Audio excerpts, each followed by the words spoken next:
we're back for part 3. 3 days in a row. I doubt I'll be able to keep this pace up, but it's been pretty productive throughout the weekend. So, what have we done in the last one? Well, it's all already been covered. I guess I don't need to go over it. It's just where we are now. Very quickly, I'll just say that after leaving the destroyed mining town of Corel, which is Barret's hometown, which he and the townspeople agree was destroyed because of his actions, even though it seems to definitely have been the actions of Shinra using a Mako reactor. We took the rope bridge thingy, cable car into the middle of the Corel Desert to the massive, sprawling amusement park slash resort slash whatever else you want to call it, playground for the rich, the Gold Saucer. Upon arriving there, we met the strange, toy-like Cait Sith, who gave us a very strange and perhaps prescient fortune reading, finally saying that what we pursue will be ours, but we will lose something dear. That seemed fairly ominous. We met the owner, Dio, who confirmed Sephiroth had been through this way and was seeking something called the Black Materia. So now we have that much info to go on too. But before we could figure anything else out, and of course Barret acting all moody, we came upon a scene of carnage, many people shot to death, and we're, along with Barret, accused of the crime, and this being a completely self-contained world as far as justice goes, I guess. Dio is judge, jury, and executioner, takes us all, captures us, and drops us down to the desert below, to the prison there. And that is where we find ourselves starting. Which is kind of unfortunate, because this is not really an area I enjoy.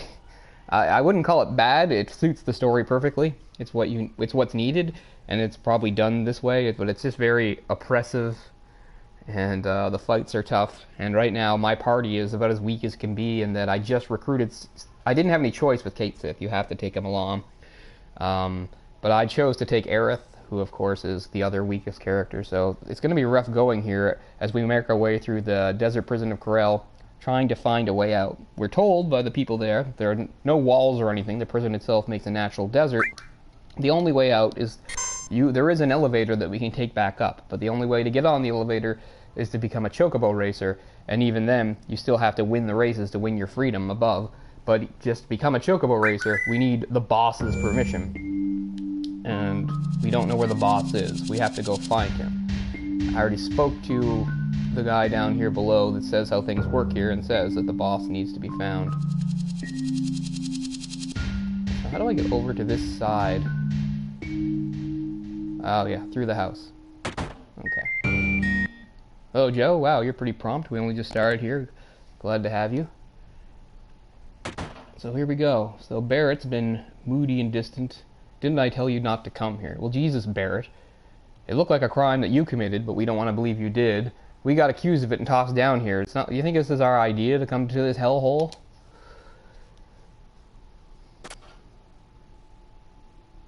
Of course, Cait Sith doesn't know Barret at all. As he's pointed out before, Barret basically has an endless supply of ammunition.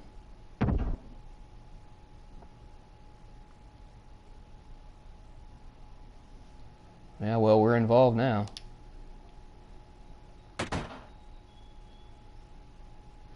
Oh, maybe this does give me the chance to switch out characters, because as much as I like using Aerith when I can, it would just be too hard, I think, to have her here. The fights here are no joke, and I'm definitely going to get in more than I need to, because a lot of this area is trudging through the desert and hoping for the best. What's going on, Barret?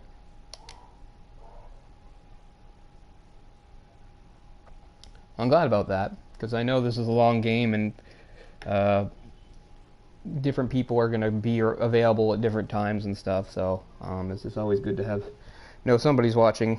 Although, again, it doesn't always have to be live. These videos are up so that they can be watched at any time, and that's cool too. I mean, I know, as I said before, I'm sure lots of people have done this being a super popular game, but at the same time, none of them are me. And you need the unique experience of me playing the game to truly enjoy it, I'm sure.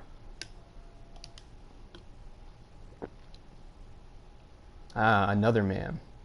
Gee, was it Dyne? And once again we get a flashback to Corel about 4 years ago. Remember, we ran through this area.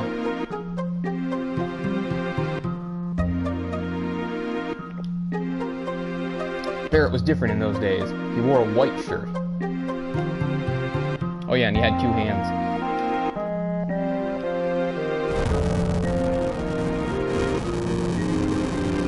As I said yesterday, that with all the new things coming, with this being the first 32-bit Final Fantasy and the first one being on CD-ROM, it's interesting that the fire sound effect has carried over from Final Fantasy VI. When things burn in Final Fantasy VI, particularly like the scene in Tomasa, basically that same sound effect is used. Barret's having a seizure. A rage seizure.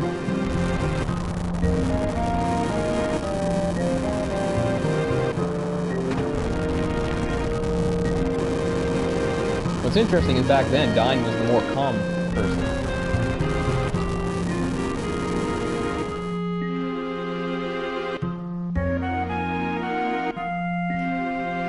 I remember now, oh yeah, at least you see the guys holding the guns there, gunning that guy down.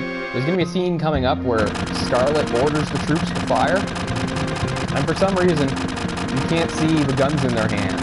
It's like watching the remastered E.T. or something, where they replace it with walkie-talkies. Except in this, they're just not really holding anything here. It's actually coming up in a second. Ah, here comes Scarlet. Yahaha. And she's right, their aim sucks. So I guess she starts shooting too. So watch this. Suddenly I think the guns are going to disappear.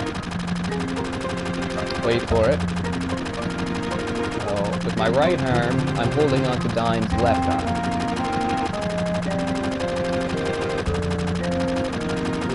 The longer I wait, the longer they shoot. See, look at this! No guns! So I get shot in the hand and Dyne drops into the ravine.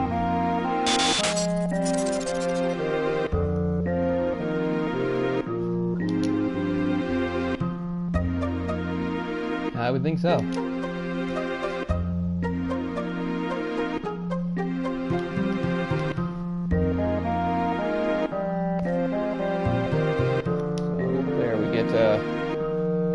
The motivational backstory why Barret formed Avalanche. The left arm.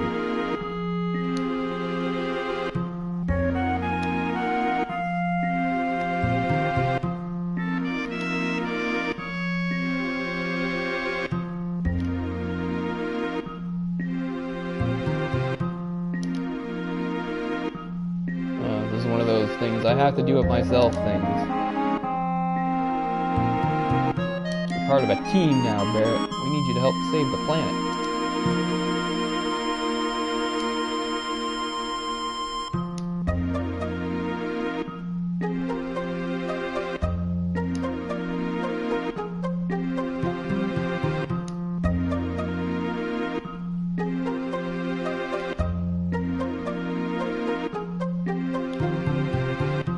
Okay, so that's how it works. You don't have to have... You do get to have a Barret.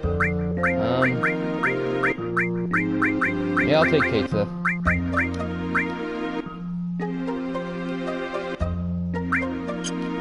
But first I gotta take the materia off, Aerith.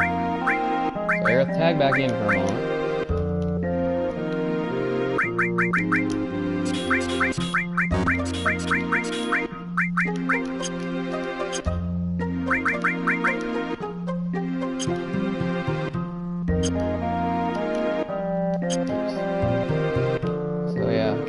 Cait Sith's not really a great character, but once again, I just got him, so we might as well break him in. The good news is he starts at 19. So let's see here. What can I do for you, Barret? Give you a carbon bangle. Oh, you still have the stupid cannonball, that's not very good. Barret has fire, and the chocobo lure. The chocobo lure, of course, doesn't really do anything when you're not catching chocobos, except it does increase your luck. So we'll see whether or not it's worth holding on to. For now, Barret will have fire all. We'll give him heal. And the chocobo. Cait Sith. Manipulate is stupid. Get rid of manipulate. I want to make you useful, so you'll have heal. Crit. One of the senses. One of the enemy skills. The one that hasn't learned anything yet. Why do I have 2 transforms? Oh yeah, because I bought one and he came with one. And I guess you get fire as well. Alright, so we're kicked out pretty well here. Just for the hell of it, I'll take one of the transformers. Oh, that's interesting. This is a brand new one that I didn't use. Cait Sith is actually somewhat broken in. Up to next level 8,000. To next level only 970. So yeah, okay.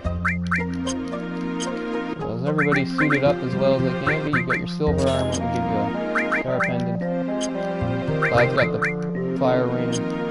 Okay, we're good to go. Okay, I'm going to do this as quickly as possible because I hate it here. I mean, that's kind of the point. Again, it's supposed to be really oppressive and bleak and terrible. Of course, even in the worst prisons, you gotta have a good bar. Oh, I don't need anything here, crap. Wow, I have 18 units down somehow.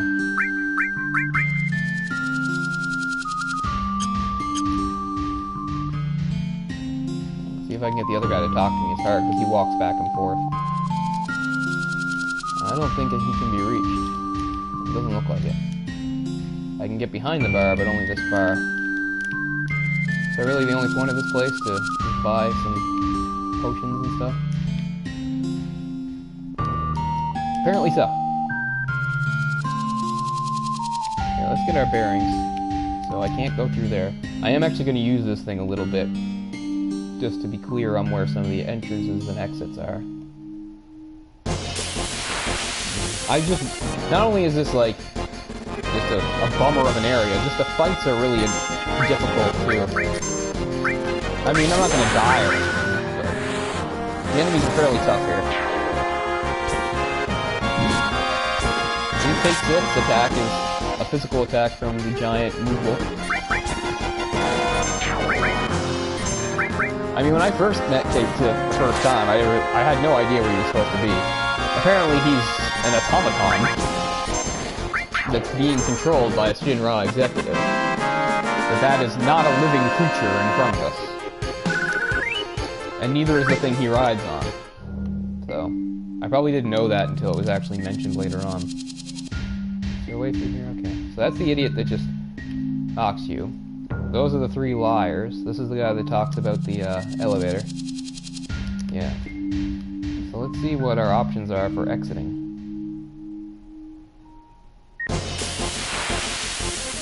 I suppose the next option is to talk to, the next thing to do is to talk to that Mr. Coach guy again now that Barret is in party. I don't know if that will make any difference, but I think it should. To give us a little bit more information.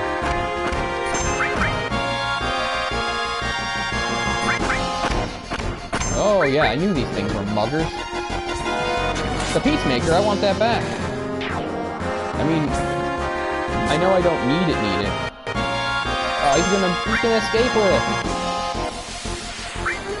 Aw, what a bummer. Again, it's not like I needed the Peacemaker for anything. It's a weapon for Vincent, who we don't even have yet, and by the time that you can give it to him, I think he already has better stuff, but man, that pisses me off. I still liked having it. I'm not going to start over just so I can hold on to the Peacemaker, but just let the record show that I'm super annoyed by that, because now it's gone for good. I cannot get it back. I had to kill that guy before he left. So let's... Yes, I'm formal. Yeah, let me continue.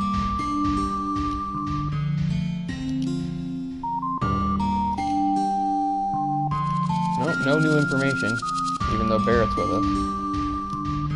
So I simply have to find the boss. And nobody gives any clues as to where the boss is. I'm just gonna have to wander the desert like Moses. Biblical reference. Solid.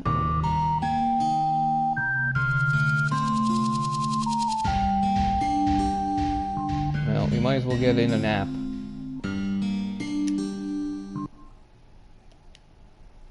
I'll have a sleep in the cab of a busted up truck in the desert. Really roughing it now. And I guess the only thing to do is head north towards the desert. And we'll get many annoying fights along the way, but what can you do? Alright, focus on the guys in the back this time first. is they steal from me, and they might take something a lot more valuable. As long as the guy in the front row is there. Another mugging. What's he got? Got my chocobo nut this time. Which again, I don't need.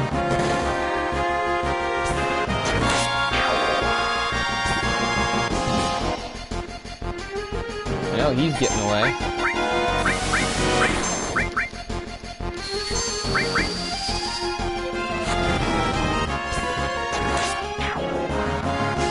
Well, at least I got my last nut back. It's not like I needed it, but still, it's the principle of the thing. Nobody likes being stolen from.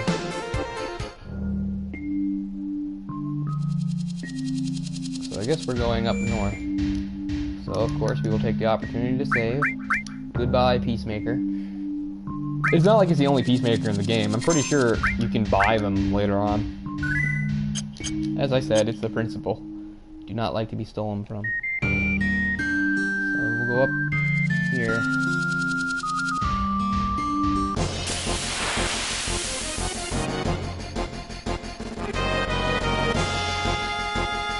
Down to gold.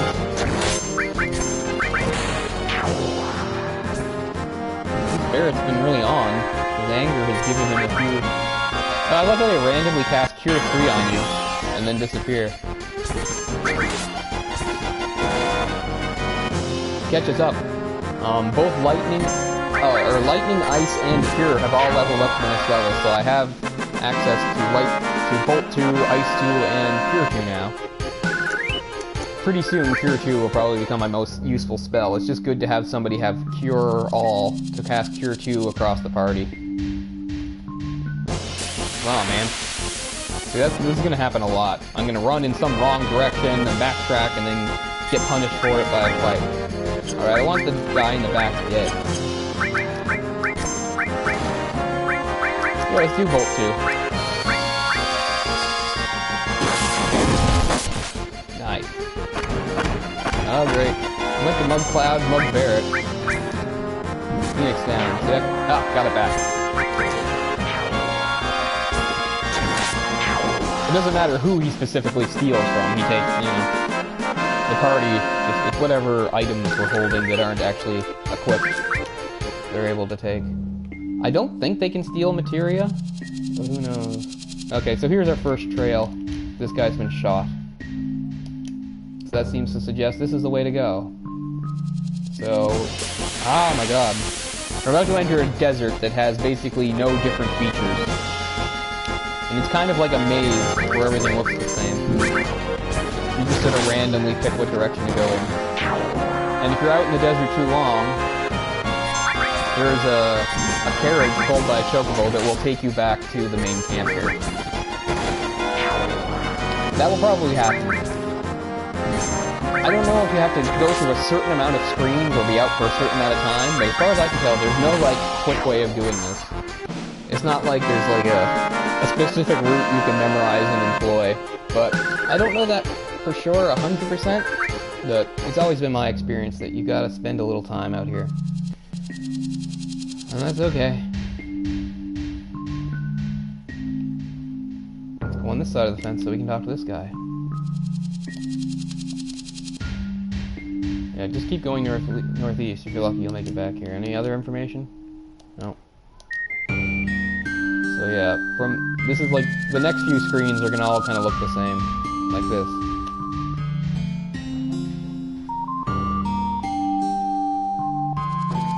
So I can go through pretty much any direction here. Some different enemies out in the desert. Like this giant sandworm, who is, yes, very tough. Opens with an earthquake. Does fairly significant damage. Okay. I think ice hurts him. I'm thinking that I forgot to take some of the materia off Tifa, because I think Tifa has ice. Another sandstorm.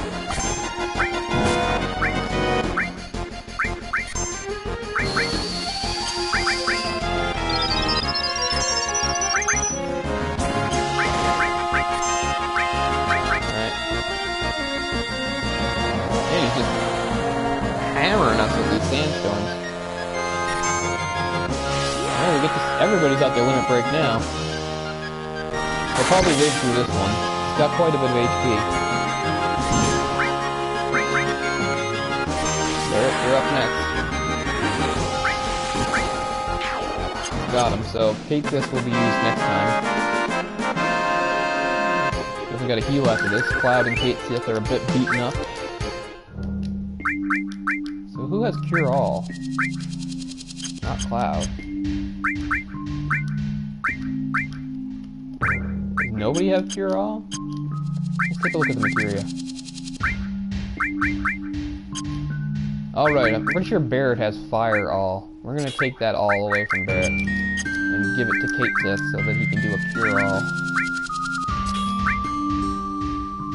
Really, Cloud should have it since Cloud has Cure 2, but look how close this restore is to leveling up, 178, that's pretty close. I don't know if that will give it Cure 2. Not every level gives a new spell, or the new level of spell, we'll find out. And yeah, some of them only have 1, or like 3 levels, as you can see. So look, next level, 44,000. That's, yeah, we won't have life 2 anytime soon. Okay, so we'll just continue north for now. But at this point you can go in any direction. And as you can see, it takes a while to get through a screen. Oh good, and I forgot to heal, which was the whole point. Okay, don't panic. You cured everybody.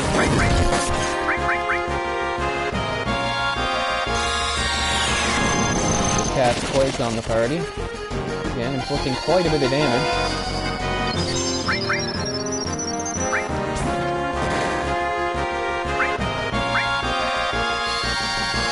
Now I finally get to see dice, which is exactly what it sounds like. It's random chance. Depending on how the dice comes up is what the attack is. So that was a really good one, 900 damage. I think that's the strongest attack I've had in the game so far. As you can see, this is a pretty tough customer. He's still alive.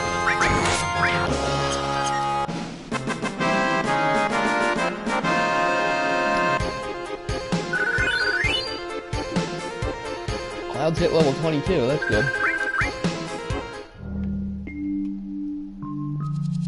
Okay, so this is a dead end. Going north right away doesn't work.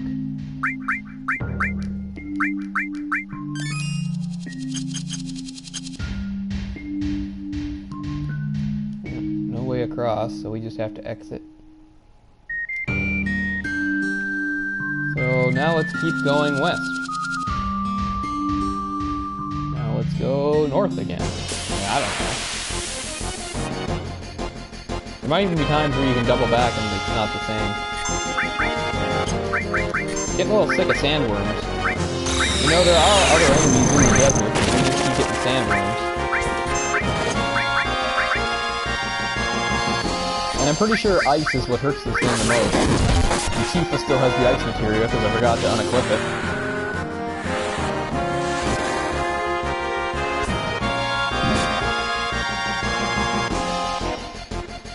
Yeah, Sandstorm. We all know the song. I was around in the 90s.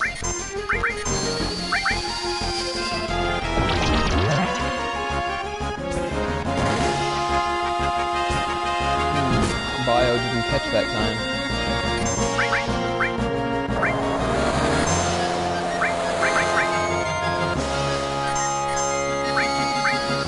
Getting more dice. Yeah, considering how much damage this thing can deal out, there's going to be quite a lot of limit breaks, which is helpful. 700, also very good. It's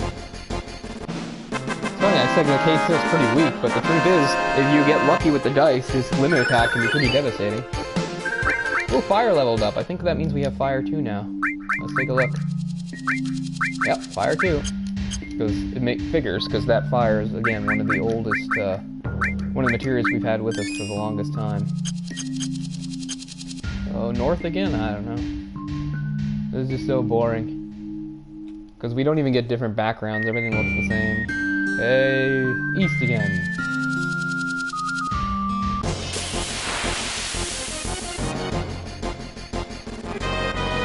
And another sandworm, my god. mini work on this thing? It would be hilarious if it did.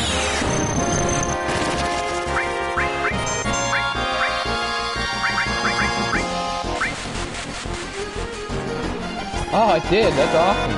We're not so tough now. I mean, it's actually still quite large, but...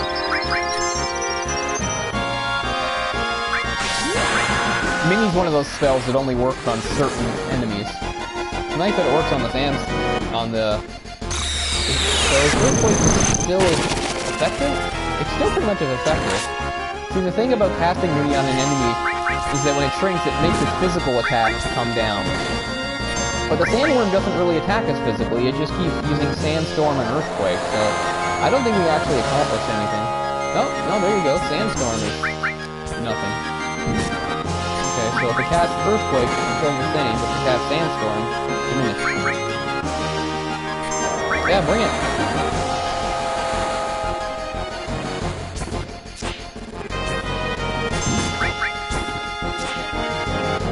Man, a lot of missing going on here. I think Cloud and, oh yeah, that's a side effect of Sandstorm, is they can cast darkness. And Cloud and Barret have both been afflicted, and it's affecting them. I hate to waste eye drops, but... what the hell? Oh, all three of them have it. As soon as I give him the eye drop, he gets his limit break, where of course, something like darkness does not affect him.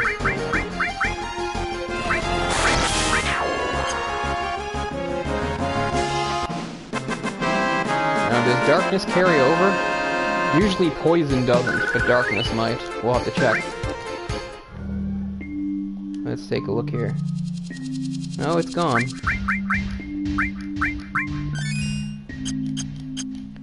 Okay, now let's try going south.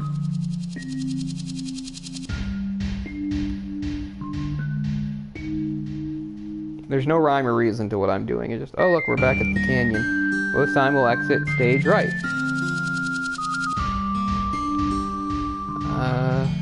I think this is encouraging. Because at least it's a different area. Oh, we haven't seen these things before. Interesting, they cast M barrier. It's okay, I wasn't going to use magic anyway.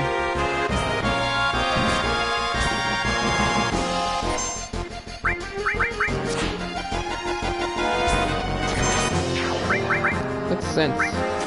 Get an idea of what we're facing here. 19. Only 400 HP. Okay. So just hit it 3 or 4 times. Or twice in the case of a critical hit.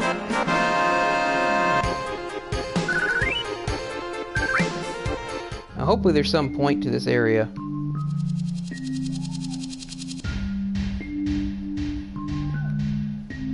So... the way to go is here. Alright, this is better than I've ever done. I didn't even wind up seeing the Chocobo carriage. Because we're where we need to be, and that's fighting Dyne.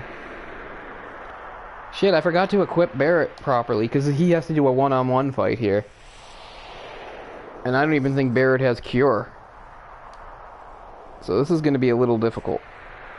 I should have remembered it. I only just remembered now that this is a one-on-one fight.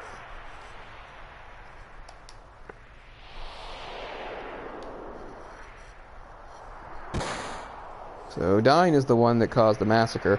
Although it's kind of confusing because I thought Dyne was already here anyway. Like, does he know some secret way up to the gold saucer to kill a bunch of people? I don't know. It seems like a bit of a plot hole, but right. Eleanor is his wife, and his daughter is Marlene. I'm sure we always suspected that Marlene was not Barret's real daughter.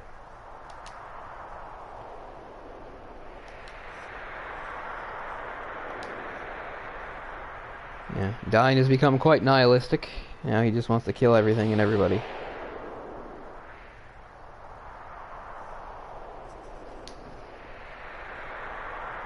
He doesn't care about reasons.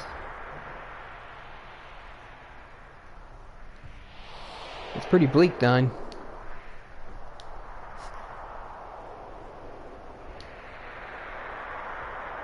There it is. You want to destroy everything.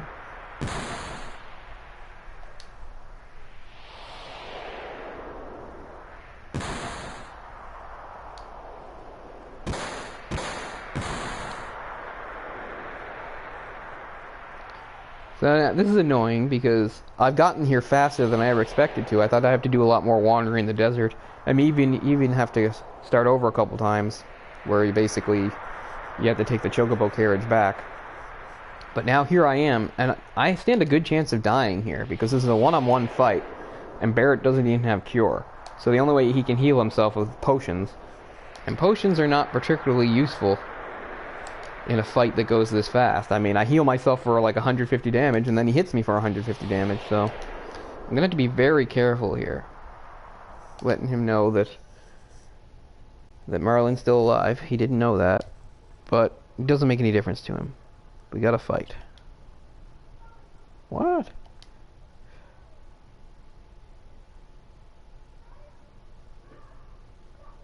What the hell are you saying?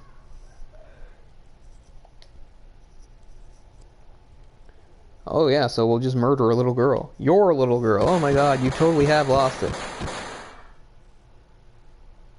That's true. Barret has a mission here.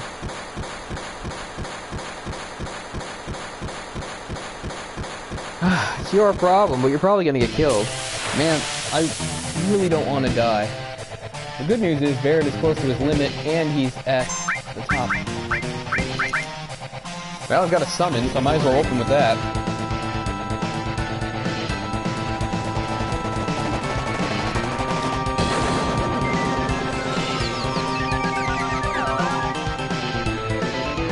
That's pretty pathetic. Hit me so I can hit you with a limit. I'm gonna wait for you to hit me.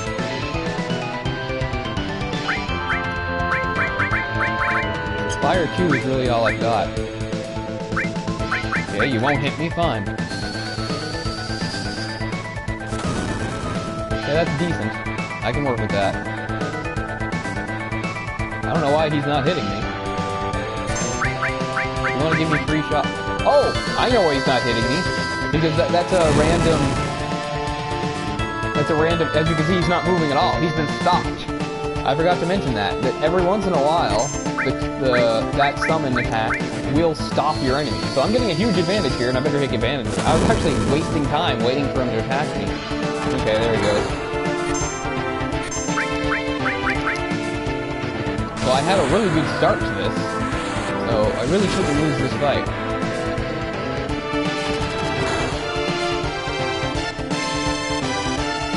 Multi-cocktail. Ah, missed anyway.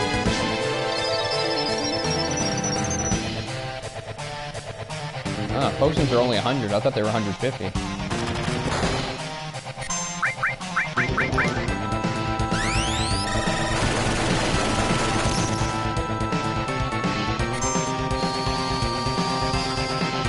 When this zooms up, I'm going to use it to heal. I don't want to take any chances.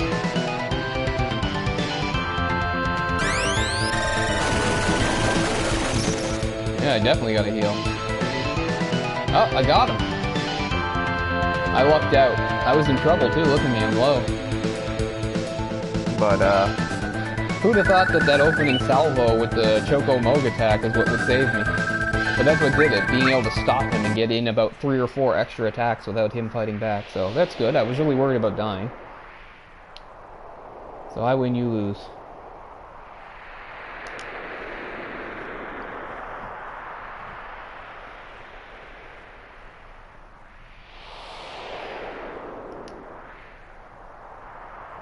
You don't know where it went wrong? It probably went wrong exactly where it went wrong for all of this. Shinra came, placed, put up the reactor, burned the town.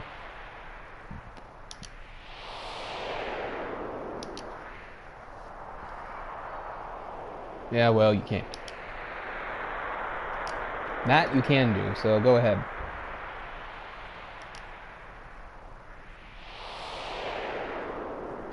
She would have been like, not even a year old, probably.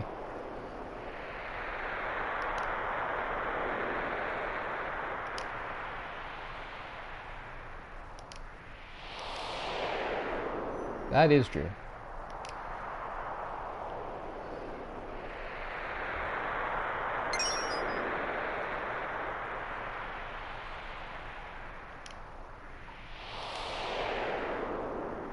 Yep.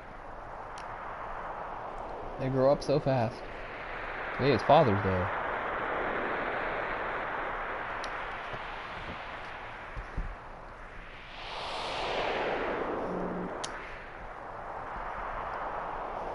Oh, and off he goes. I like it. Like how if we do get voice acting for this part in the remake, how's he gonna say it? Die? Here it's like die. No, I don't know. Alright, he's gone.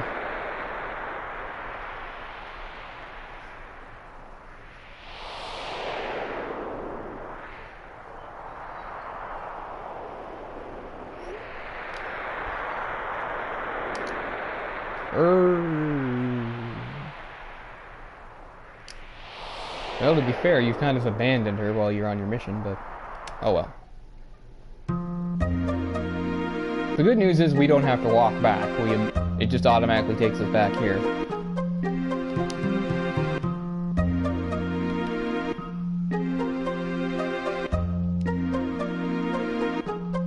Probably because he's dead. I wonder how long it'll take these guys to figure out that their absent boss is actually dead. Interesting he can't say bullshit, but there are at least a couple parts where people do say shit. Kind of like how people can say ass, but not asshole. Did you kill Dyne?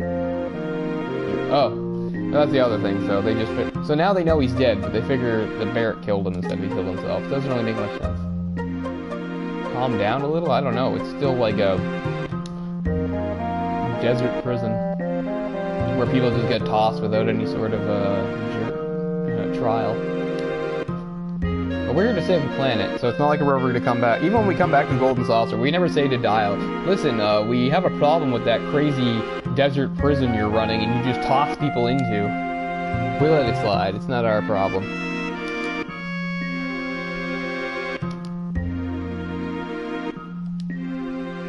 And you have to win. Luckily, they make it fairly easy. Of course, Cloud's the one that goes. I think it would be very funny to send Cait Sith up to be a jockey. Oh, the whole system. Jeez, that would be a shame.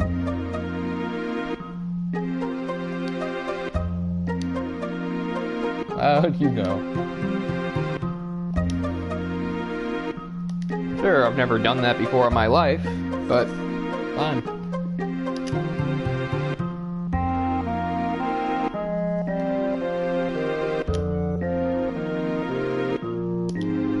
I know, you can give me that really weird woman.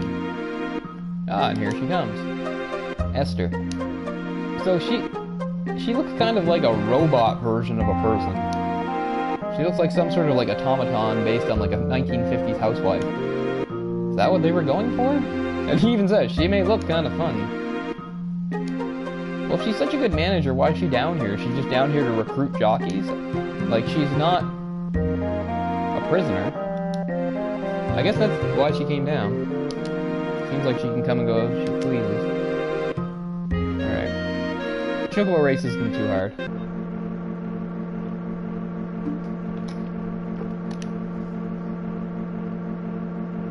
Not only for criminals. Well, that's nice.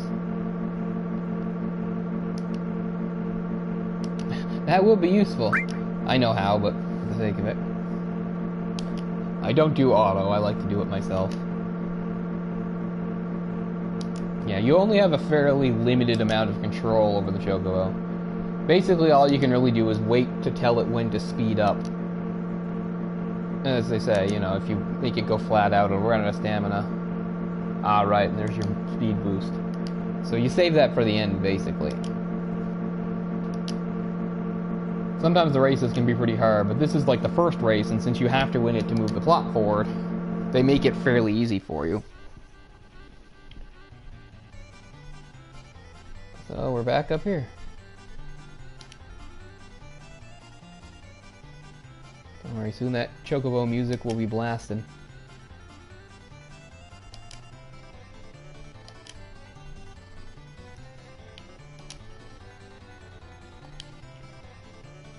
I wouldn't call him a Chocobo jockey, I'd call him a Choco jockey. How come that didn't catch on? I'm definitely up and coming. I've never raced in my life, but yeah, up and coming. That's true. He says, oh, I see. What does he mean? There's no other chocobo races down there I can prove myself with. So it's like, oh, he must have murdered the guy in charge down there. Anyway. Yeah, that wouldn't be a good idea, would it?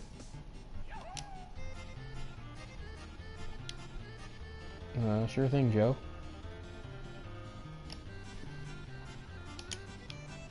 Let's talk to the jockeys. Okay. You guys are pretty dialed in, huh? Not a talkative group. Skills don't matter once you get in the race? Well, that's kind of weird.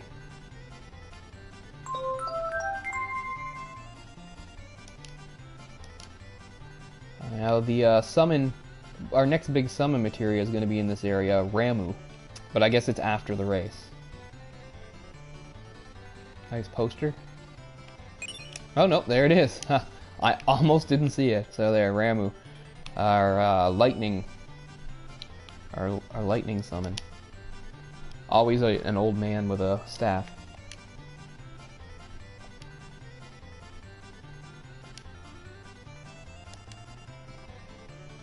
How was it again?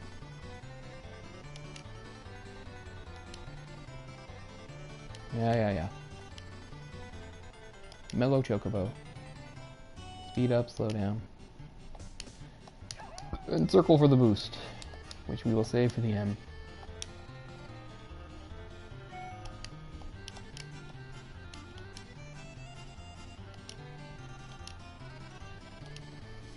Alright, let's do it. Manual, please.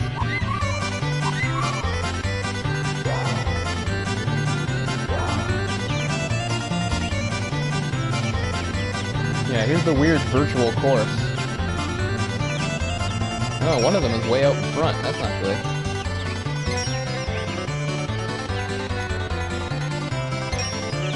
We'll catch him. Ah, see, we're gaining.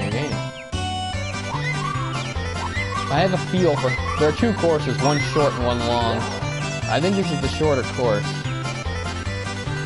There is a map up there that lets you know. Okay, slow down. Can't have you blowing your load here. Damn, this is gonna be closer than I thought. What's great is once you start breeding chocobos, once you get like an A chocobo, a race is the easiest thing in the world, because most of these guys are B's and C's, and you can just blow by them.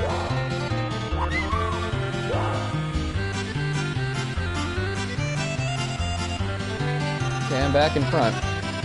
We're towards the end, I think. Ah, some of them are already... Go for it, Cloud! Ah, I screwed up. Third. That means we're gonna have to do it again. That's on me, it's just a timing issue. I was so concerned about keeping stamina that I didn't realize it was a slower race. Too bad. I expected more from you. Oh, come on, I came in third. First time ever I come in third. Yeah, so there's just an endless loop here if you keep losing. But I'm not gonna lose again. And unlike most things in games like this, winning on the first try I don't think actually gets you any sort of benefit or extra prize or anything. Still, I'm annoyed. But hell, I haven't done this in a long time. What? Is this chocobo better? Yeah, you said about last guy, he came in third, but anyway. Okay. No, what it came down to there was I forgot basically how long the course is. I was concerned about saving stamina. So basically, let's just get a big lead and try to keep it.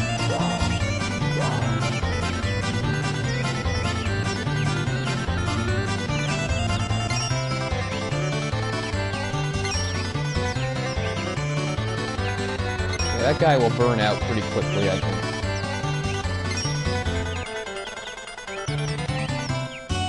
Alright, now we're way out in front. Now we just have to keep it.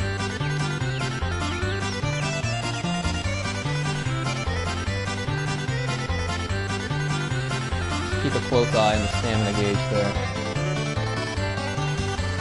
I am controlling his movement slightly. I'm trying to get him to corner a little better. But it's not easy. You only have a limited amount of control over these things.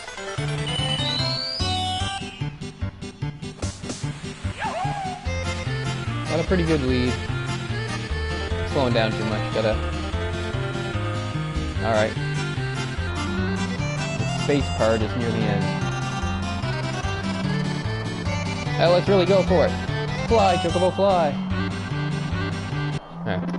See, it shows you how easily you can actually beat the race. I was just being a bit too conservative because I wasn't sure about the track length.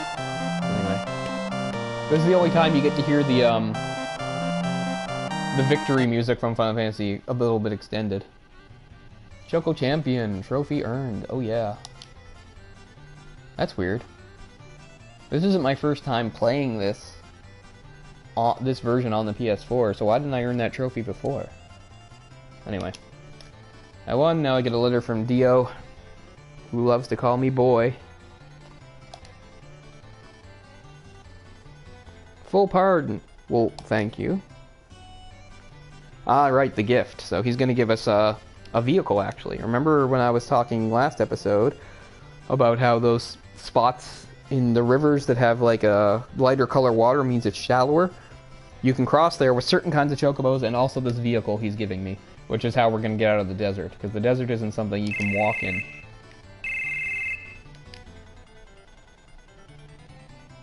Yeah, a buggy, they call it. Go through deserts and rivers. Alright, thanks, Esther. I bet he's pretty popular with boys your age. What does that mean? Ah, I said Gonzaga. Gonzaga is the name of a, I think now retired MMA fighter, Gabriel Gonzaga. Gongaga. So Gongaga is a very interesting place, and that's where we're heading next. Because it has some revelations for the plot. Although, maybe the first time you play through the game, you're not sure how significant they are or what they mean. Tifa's at 21? How did that happen? Okay, Aerith, you're in for Barret. So we just start right outside. We can get in fights while riding the buggy. Oh yeah, that's right too. You can even enter across. So yeah, so we can go back to the first continent because because the cargo ship will take it. But I don't really see what the need is for that. So we will head towards Gongaga, which is that place over there in the forest. But we're gonna go up to this building first. Crap, Aerith is banged up here. Hopefully she doesn't get killed. Okay, it's a back attack, so that gives me a preemptive attack, so that gives me a chance. Poor Aerith, she doesn't have any materia on her or anything.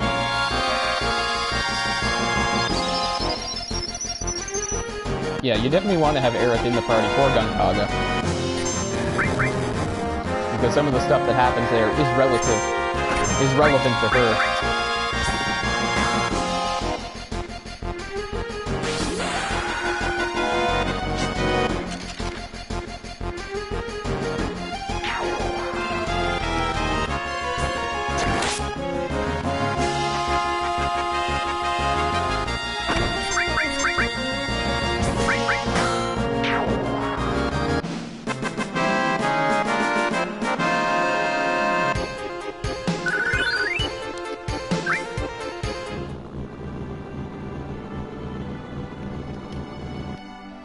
Okay, before we go in, we're gonna get Tifa and Barret in the party for a moment just to take their stuff off them.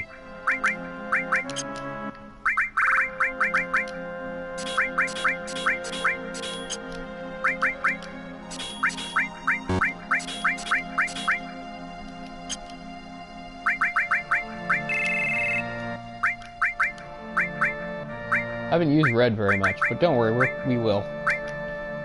Like, I really don't like having Cait Sith very much. I'm just trying to be nice. Actually, Cait Sith's not useful for what's coming up. I'm gonna bring Tifa back, even though she's at 21. So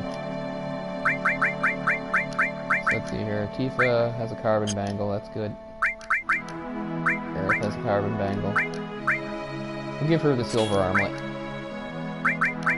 Alright, so let's see what Cloud has. Cloud has the normal cure, which is the Cure 2 cure, which really would be best paired with an all. I guess I don't really need the lightning all. We're gonna switch those.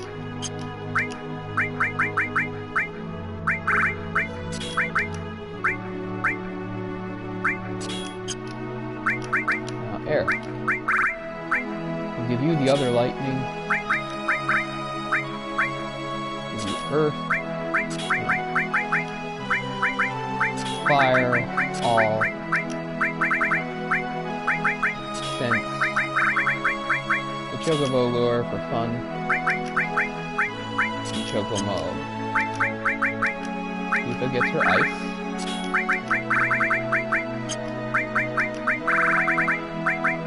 Earth and heal. The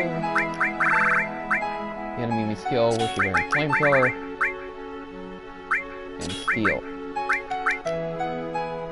And I guess she gets ramming.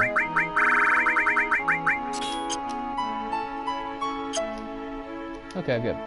So this is a place where there's a guy that makes weapons. No one's here, we'll come back later. Oh. So I literally can't even walk around. He just immediately leaves, okay. But yeah, there's a guy there that makes weapons. So we're going to Gungaga, which is through here. In a way, Gungaga is completely optional. You could just, I'm pretty sure we could just keep going past it and the plot will continue just without the stuff that happens here. But of course we want Gungaga to happen. There is some stuff that happens. It's obviously, and some stuff that we can get. And as I said, we're going to use a tent actually because I want Cloud to get his MP back. But yeah, there's some stuff here that is relevant to the overall plot. For instance, the past regarding both Cloud and Aerith. So it's good to have Aerith in the party for this part. Plus we're going to have another run-in with the Turks. This is weird. So we've got Rude and Reno having a conversation, which opens with Reno saying, "Who do you like?" Because he wanted to know, and it's basically like kids talking about who they have a crush on. Come on, who do you like? Oh, he likes Tifa. Good choice, Rude. Tifa's hot. But I don't think she's gonna like you. You bet that's a tough one. Oh, and he says that Elena... But we all know that Elena has only eyes for Sung. As Rude points out, she likes Sung. I never knew that. She likes the Ancient. Like, what are these guys talking about? And Elena comes up behind us and is just like, oh, it's so dumb. Ah, Sang is different, huh? I keep saying Sung, but I guess it's Sang. In the original game, was there a U in there? For some reason I used to think it was like U-E-N-G. Or maybe they changed it for this one. I'm not sure, but anyway, it's Sang, not Sung.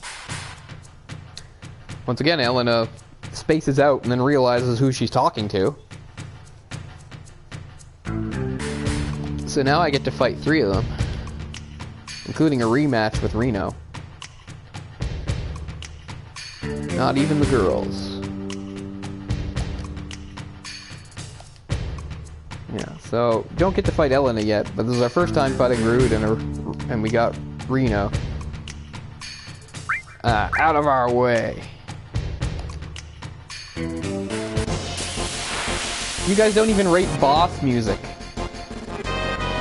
You're just another fight. So we see that Rude's a bit of a boxer.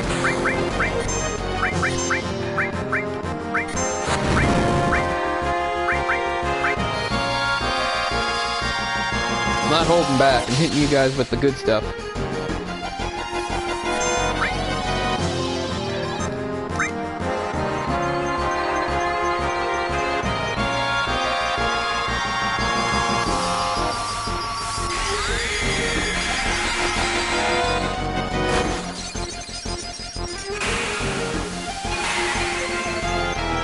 Wow, pretty good damage.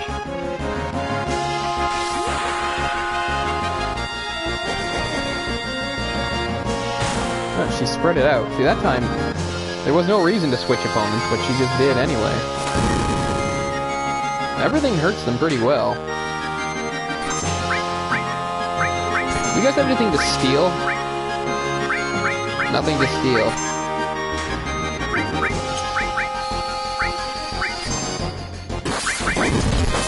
What about Rude? Does Rude have anything? Probably not.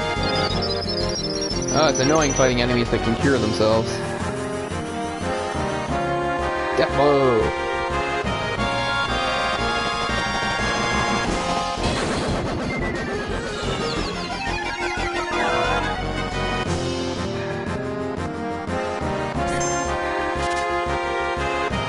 No, neither of them have anything.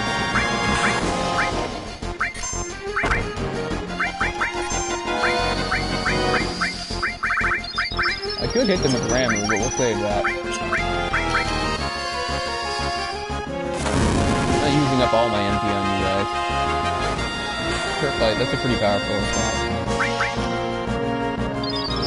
So actually, if you're gonna do strategy-wise, it makes more sense to focus your attacks on Rude, because he's the healer. So I guess that's what we'll do.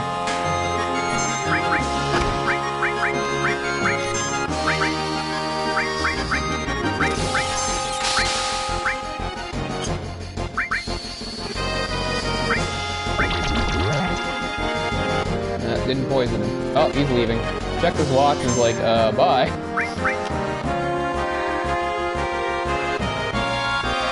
Oh, he's doing it too. I don't remember if they always leave at the same time. I think it's possible if you hammer one enough for him to leave the other on his own. But anyway, not a particularly difficult fight. I think that's the first time we've picked up an X potion.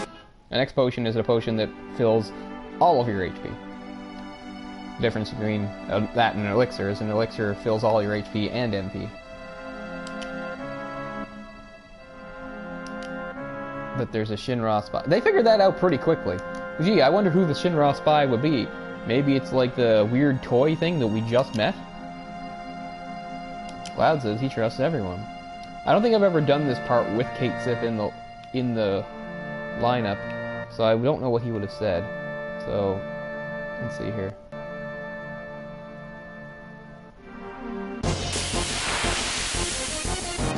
The path to the right is Gungaga, the little village. Ah, I hate this thing! He turns us into frogs! Now that is something that lasts. No? Cloud's not a frog? I thought that was something that carried over through between fights, but he seems to be fine. Okay, that's good. So, over here we've got a Death Blow Materia. Oh, and that's the way out. That's no good, okay. So, the left path. Now that way is out, so this time we go up. Because there's a few more things that are going to happen here. Including some of the noise. I don't want to fight you! You're too annoying.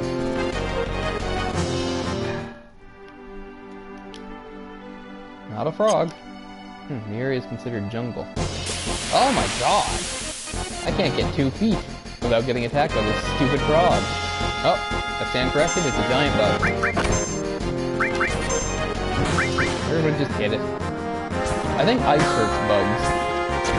But it's only one, so no need to use any spells. Just keep hitting it. We just got Ramu, but I believe that the Titan summon material is in this area too. I think we're going to see Seng and Elena have a conversation, and then they're going to leave, and then we should be able to get... Crap, this is the village. I don't want the village yet. Okay. Oh my god. Oh, I hate life. No, I'm not fighting you, frog. At least they're easy to run away from. Okay, so now I remember. The left path and the top is the village. So the right path is the thing I was talking about. Yeah. I think this means there used to be a Mako reactor here that, like, burned down or exploded or something. Nice background, too. Oh, look, it's a Triceratops with a tank for legs. Like I said, lots of weird character designs in this.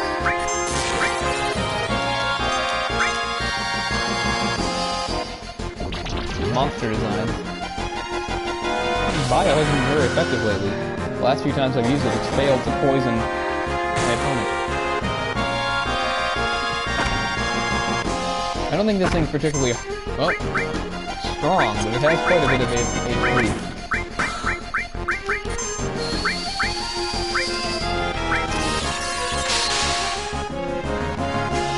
The attack. Oh, I think that's the lowest Cloud's ever been. Look at that, 99. They pushed him to his limit, literally. Sensing interest out of him. Heavy tank. He's only got 244 left, so Cloud will finish him with this limit. It didn't seem to say anything about weaknesses, so whatever. You're gone.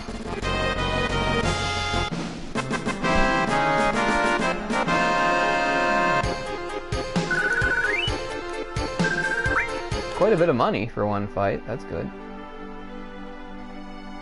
Yeah, there's, even though it's broken and in no way operational, we still get the reactor music. Ruined reactor. Oh, here comes that helicopter again. So we hide. Okay, it's not. Oh, it's Scarlet and Sen, head of Shinra Weapon Development. So yeah. I don't. Some of the executives you actually get to fight. I don't think we ever get to fight Scarlet, but I'm not 100% sure. I am 100% sure we never get to fight Sen, which is annoying because, I don't know, he's the boss of the Turks, so you'd think he'd be the most powerful. Junkie. But she's wrong, they missed something. There is some good materia here. They're going to overlook it. Ah, here's the first mention of what's known as huge materia, because that becomes an important plot point pretty soon. Where there's like 3 or 4 of them in different locations, and we have to basically race the Shinra and get to it first. One is near the Mount Corel reactor and involves a train. As I said back in Junon, there's an underwater reactor that we have to get to. And there's one more that's really different, but I won't spoil that.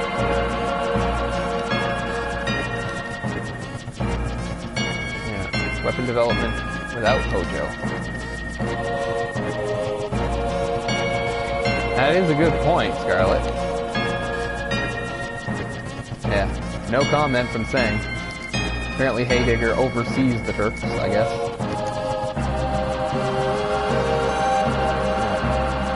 So it is possible to, I guess, completely miss this scene.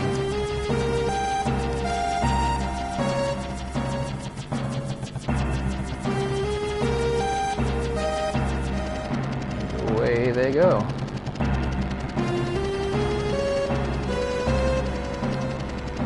But there is some materia to be found. And it is Titan, the Earth Elemental.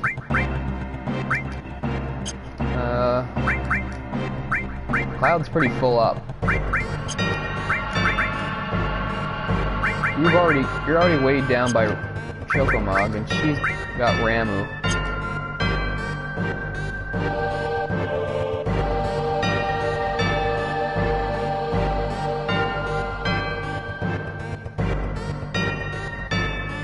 You know, cool, Max. I only played I think the very first Dissidia game.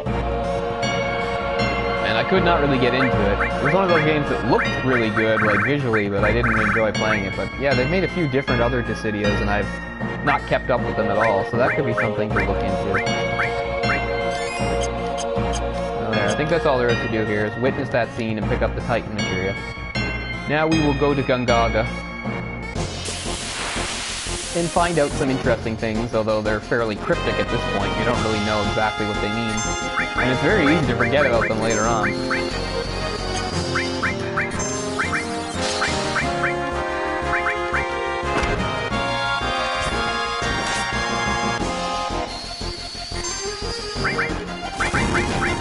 Just try Quake. Tried everything else. Not bad.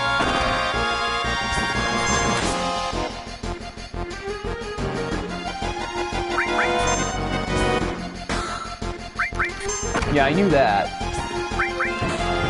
It was kind of annoying because I'm on like a mailing list for like from Square Enix so I get like updates from stuff like that. And every once in a while I'll get updates about like mobile games.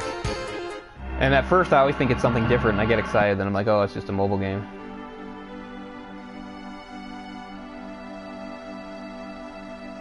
But yeah, I think it's already possible to pre-order the remake of Final Fantasy VII, which I think officially, right now, its official release date is March something. First it was March 20th, now it's like March 3rd or something. And there is a deluxe edition too, but I think there's an even more special edition than that. And if there is, I probably will get it, because this is just sort of a once-in-a-lifetime game for me. I don't usually go in for collector's editions or ultimate editions and stuff like that, but this is Final Fantasy VII, and I will pay through the nose for the best available. Hell, I've already done it with things like Kingdom Hearts, where I'm paying like an extra $15 for like a different box and a keychain I'll never use. Right, okay, so the village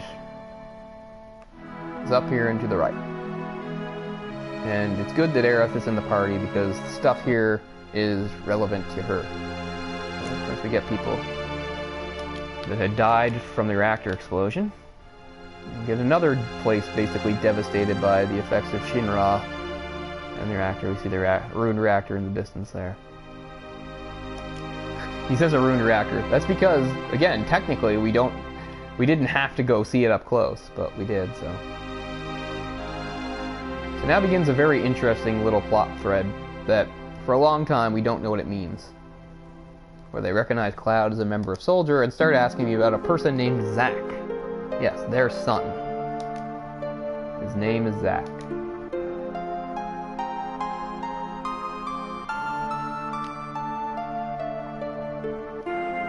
And Cloud says, nope. And Aerith seems thoughtful.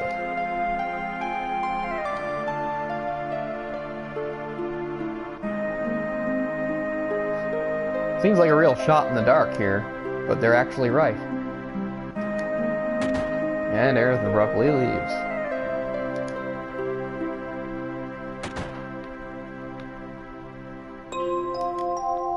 What was that all about? Well, spoilers, he's dead. But, okay, let's follow up on this strange information. It's only a couple places to go. I think this is just an ordinary item store, but maybe it's materia. Well, let's hear the story first. Yeah, that's right. Everybody has a little story about what happened when Shinra built the reactor. That was a very short story.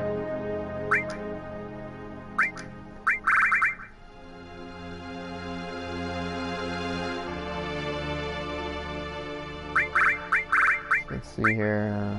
Already got a couple Maiden's Kisses wouldn't hurt, I suppose. Replace that tent I used. Wow, I've got 22 high potions. I got more high potions than potions. Where were I wasn't buying them, so I wonder how I was picking them up. Dean Weiss.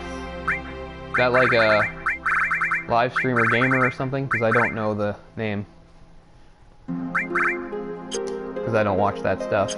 Although it could become something completely different.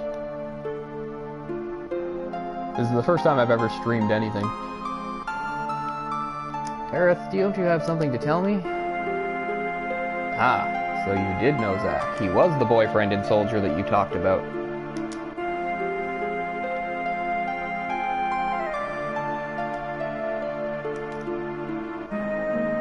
Soldier, first class, same as Cloud. Well, we'll let that sit for now. And Cloud says he's never heard of him.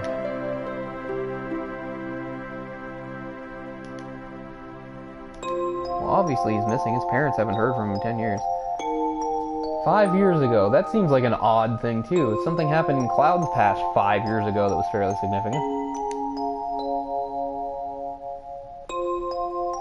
And Aerith figures he just shacked up with some other chick. I'll be nice. Poor guy.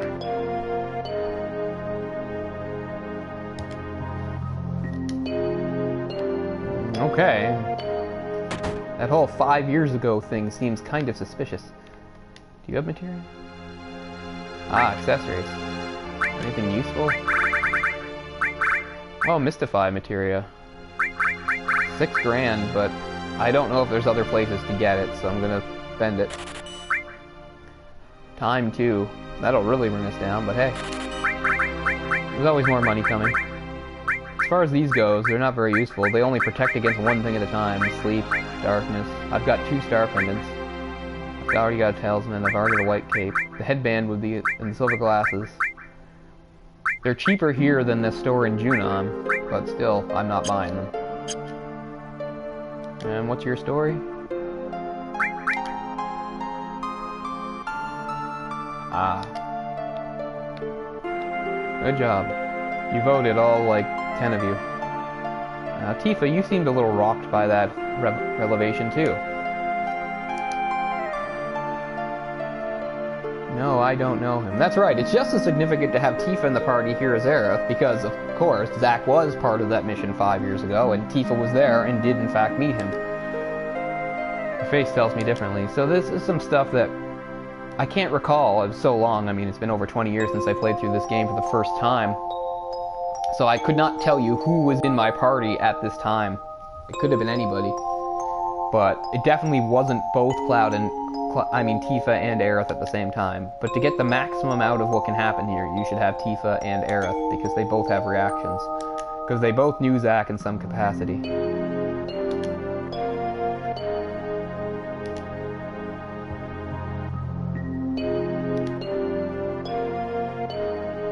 I just got lucky. Tifa, once again, I don't know if she thinks she's doing the right thing by not correcting Cloud or necessarily challenging him when parts of his story don't line up. But it does keep the plot going. White megaphone. Very random thing for you to have, considering the only person that can use a megaphone is Cait Sith.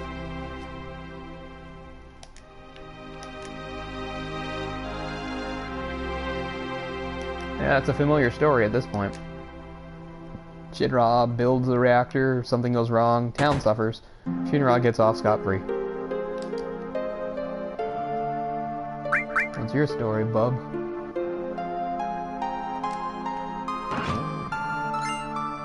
Oh, another X potion.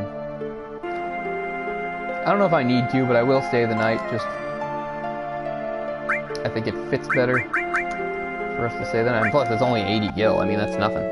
I know I just spent a lot of money on that materia, but still.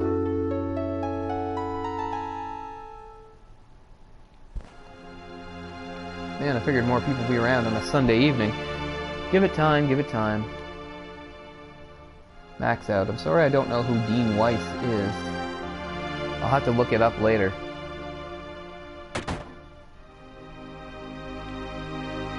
Okay, so I've done everything there is to do in Gungaga, I believe. I picked up the stuff, I witnessed the scene.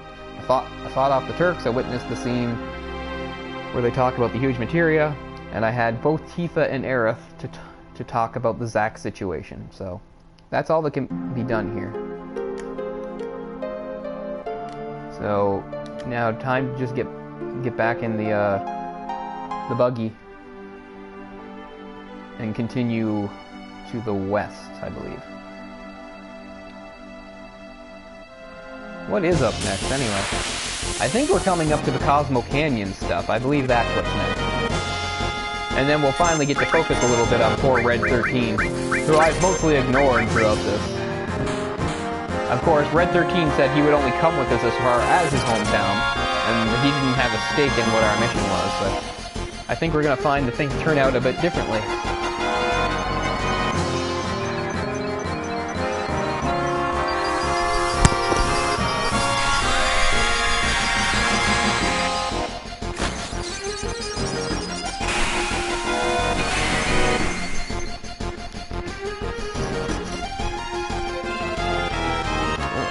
Turn that on. How do I? There we go. Turn that on. It looks like looks like Aerith and Tifa have both been stopped.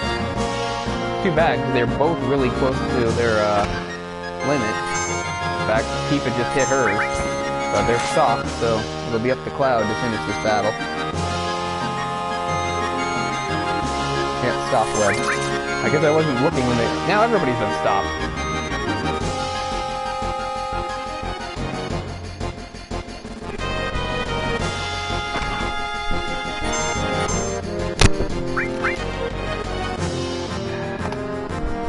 played Devil Survivor. Is that one? Or is that not related? I thought Devil Survivor was kind of like that. I thought it had Shin Megami stuff.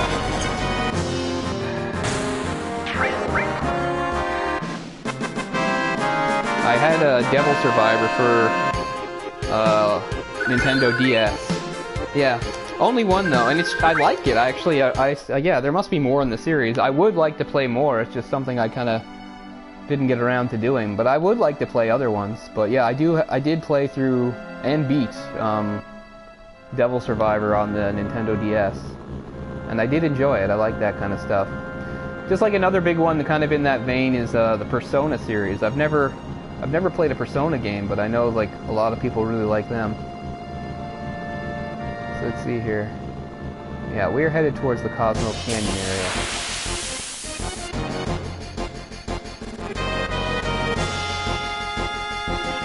Haven't seen these things before. Oh, they can petrify you, but I think they need to hit you more than once with it.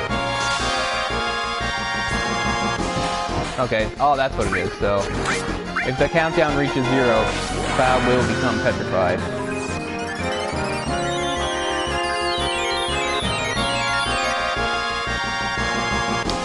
Yeah, I saw the announcements for the various Switch games. There's all sorts of cool like JRPG stuff that's, you know, right in my wheelhouse that I'd very much like to get. For some reason, for whatever reason, that the Switch feels like the right system to have that kind of stuff on, as opposed to, say, the PS4. I'm really weird about that.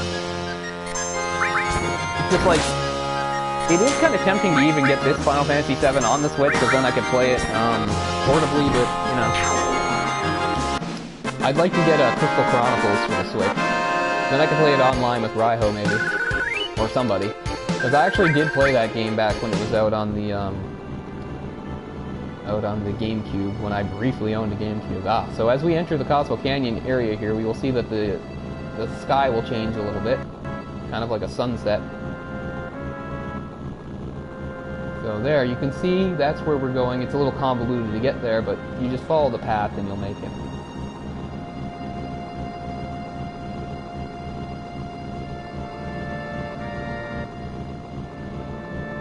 Okay, that's good to know. Because, like, I remember, like, there was a sale digitally, like, a few months ago or something, and I almost bought, like, Persona 5, even though I didn't know anything about it, but I thought, no, I should wait. So Persona 2 was a good starting point. Because, yeah, it seems like something I would like. I know it has, like, a really big fandom. There's a lot of people, like, in my Twitter and stuff that are saying various things about Persona or posting art and stuff. It's funny, one of the times I was at a video game store, I was looking at a Persona game, and I was like, why is this one so much cheaper? And I realized it wasn't part of the core series. It was some sort of spin-off game, and it was actually like a dance game. So, I mean, I guess the series has to be pretty popular to have spin-off dance games. I hate these weird penguin things with Indian headdresses. They're a lot tougher than they look. And the way they bounce feels like they're mocking me.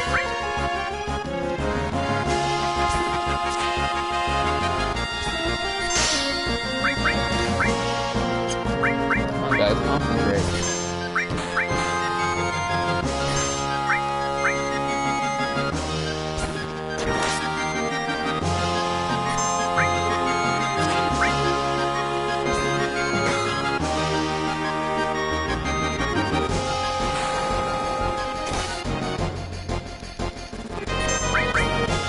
I just want to get through this and get the Cosmo Canyon. So yeah, I guess that's what the bulk of today's episode, or segment, or whatever you want to call it, will be the Cosmo Canyon and stuff. It does take, I mean, it's not one of the longer sections of the game, but it's a significant section, certainly longer than, say, Mount Corel. And we managed to do the Desert Prison stuff a lot faster than I was expecting, so that's good. I mean, we've only been going a little over an hour here, so definitely can make some good progress. So yeah, just follow the path. Around. And it's right here. It doesn't really matter who's in the party now, because eventually we're going to have to switch out and have Red join. So we will... Oh, Fury cast in both Aerith and Cloud. But since we have a chance to stay at an inn, that will get rid of it, so I don't need to use my, what cures Fury? Oh, Tranquilizer. So let's see here, we will save.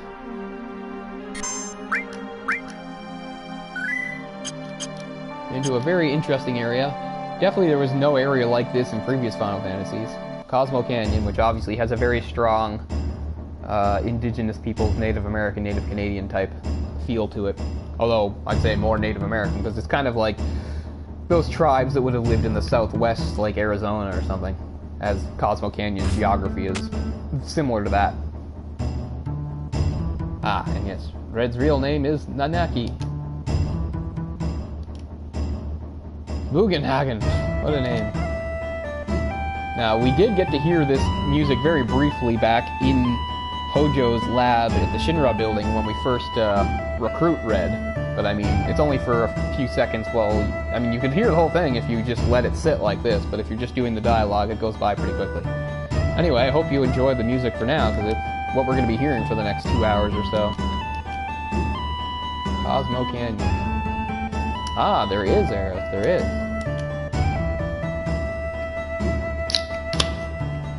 Well, I am, but I'm not, so no.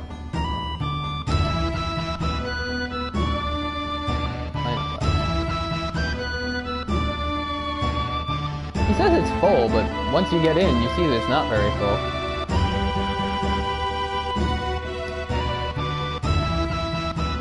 Do I need to get our hand stamped if we want to go out and come back in? Oh, you're helpful. Okay, so there's no point in following Red right away. We will look around and talk to people.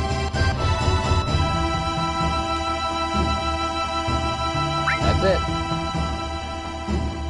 Ah, yes. I love that scene. That's a great scene that's coming up. The observatory. Once again, it's a huge mistake not to have Aerith in your party for that, because she has the best reaction to it. I mean, I guess you could really mess up the scene and have, like, Barret and Cait Sith, but that's just stupid. Much better taking Tifa and Aerith. Okay, yeah, you said the same thing. Here's the flame, or whatever they call it. Cosmo Candle, that's it, there you go. Holy flame.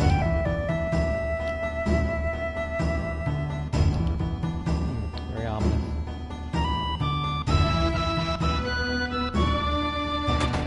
I think this is the bar place. One of the elders. Yeah, thanks. Okay. You think you'd have a little bit more to say than that, but it's just like, yeah, good job there. I don't know if they ever really revealed the circumstances of where Red was and what he was doing when he got kidnapped by the Shinra. Like, was he far from here, or did the Shinra actually come here and get him? I don't know. Or did Hojo just somehow procure him himself without any help from Shinra? I don't know. I don't think they ever really elaborate on the circumstances. Where does this go? It's just an empty room. But eventually, there'll be stuff happening in this room. This is another one of those times where eventually your character split off from you and they can be found at various locations.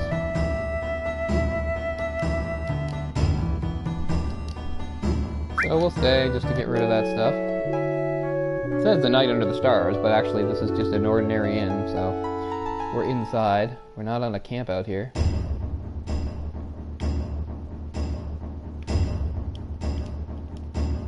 Alright, moving on. It has the, it starts the music over.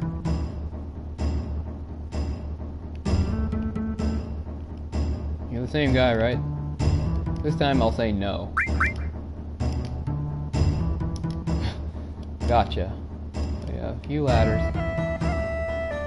I'm pretty sure this ladder goes to nowhere.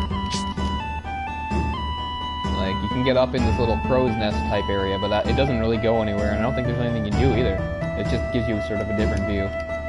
I love how Cosmo Canyon's constructed. It's all like this mountain, and you go up higher as things are built into the side, and Bugenhagen is at the very top with his observatory, so obviously we will go there last. Now this does go somewhere. I think this might be a shop of some kind. Might just be items, but...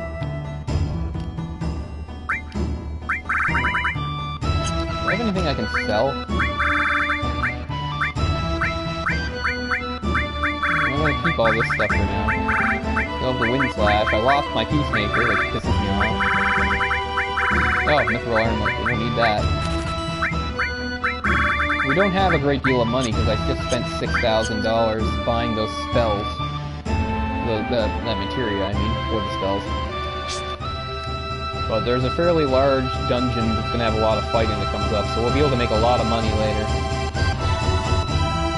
It's another dungeon I find pretty annoying because the spider fights are just the worst. But one thing at a time, we'll talk about when we get there. And yet, I don't see any of your other tribe. Oh yes, that's right. He remembers that his father was a coward that abandoned them. Last of your race, wow. The little sort of epilogue of the game when you beat it proves that he couldn't have been the last of his race, but anyway. A Wastra.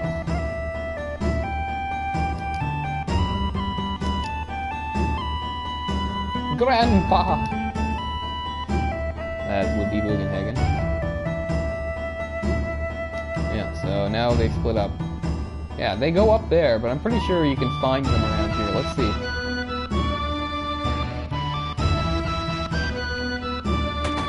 Tifa might be in here. No. We had different party members. I think somebody sits at this table. And also somebody is in this back room. Of course, that could happen later on. Where did Tifa and Aerith get to? There is a weapon shop further up. Nobody's by the candle. So we will continue through here. Save point, yeah. So here's the weapon store, and I don't have really much money for this stuff.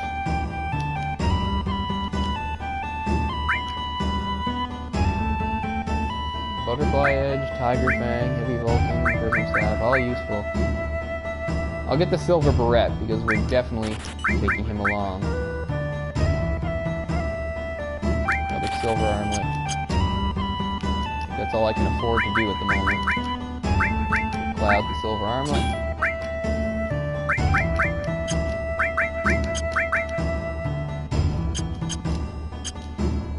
I'll be able to fix all this stuff later. Hey, isn't this a thing about Turtles Paradise? Yep, another one. Yeah, so these little newsletters are all over the world. I hadn't been thinking to look for them. Like the last one I remember seeing was like number 1 or 2, and it was somewhere in Midgar. So I wonder if I missed any when I was in Junon or Costa del Sol. It wasn't Turtles Paradise in Costa del Sol? I can't remember. Luckily you can go back to those places. That sounds pretty good. I wasn't talking to you, I was looking at the wall.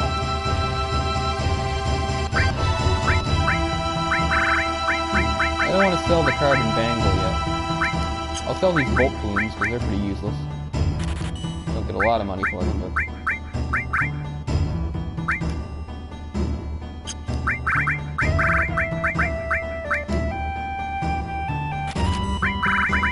yeah, we'll figure this stuff out later.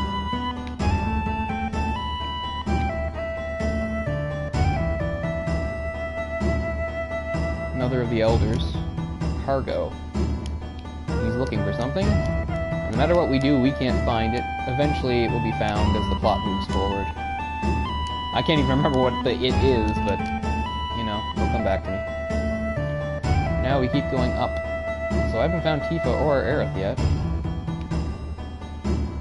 I could have sworn Tifa was like at that bar, but I checked and she wasn't.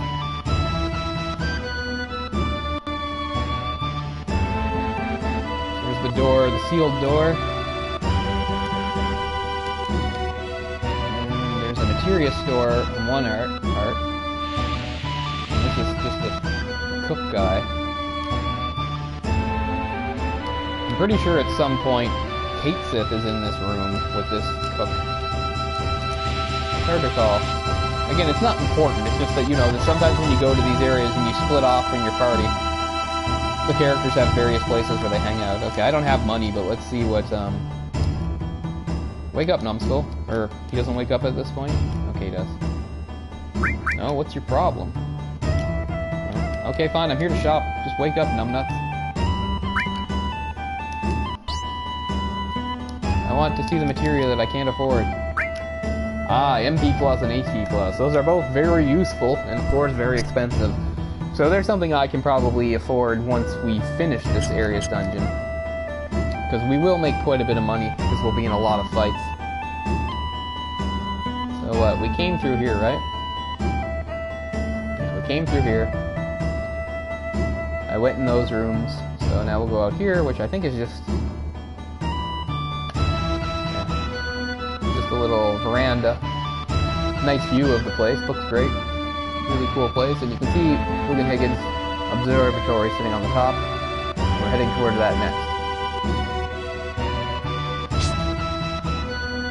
Up we go. How exactly does Red the 13 climb ladders? I don't know, but he does.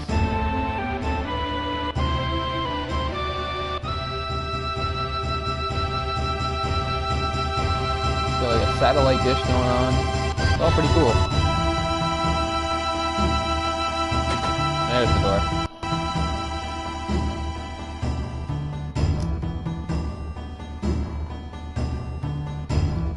You'll notice that he has no legs, and he floats.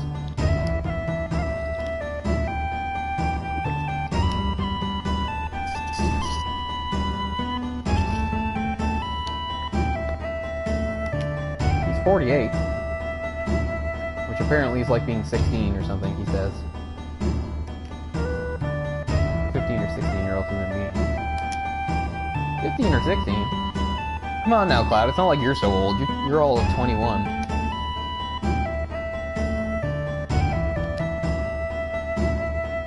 I want to be an adult.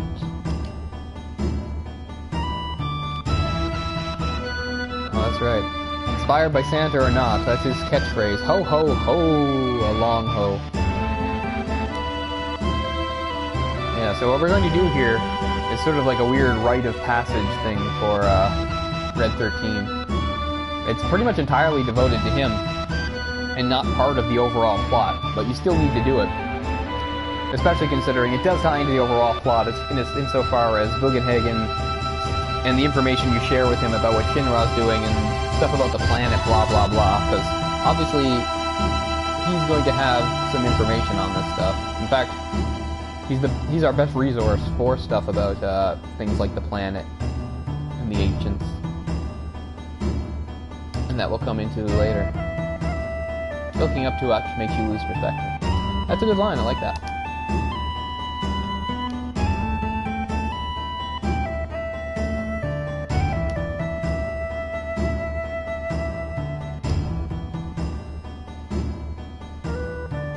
That's a cheery thought.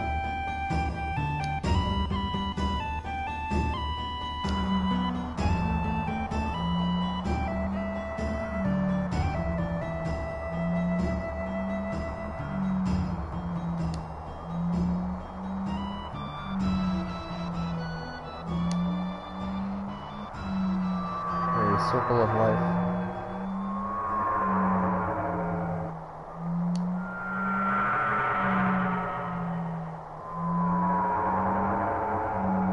I really like the philosophy of this game, really. I'm not a religious person. This will probably be the closest thing I have to, like, believing in this kind of stuff. Maybe it sounds silly because it's from a video game, but just this idea of, instead of there being, like, a god or a creator, just the idea of maybe the planet and things, not necessarily having a sentience, but having an energy that ties them all together, etc., etc.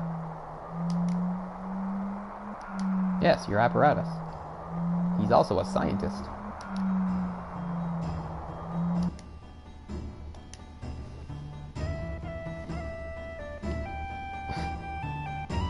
Man, you guys are pretty closed society if you just notice that several odd-looking people are here.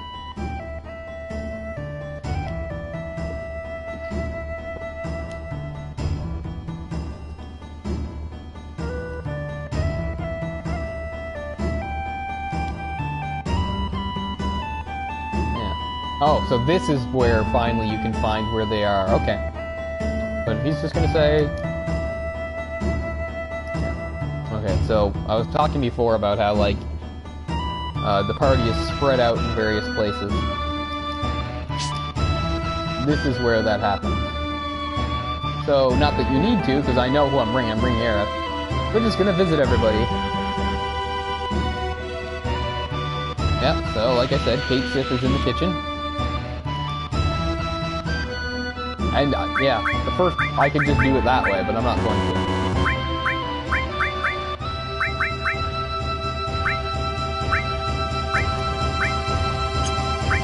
Alright, come on, Cait Sith. What, I had to take 2? That's okay, I can switch them out. This is not who I'm bringing. I'm just trying to, see where various people are.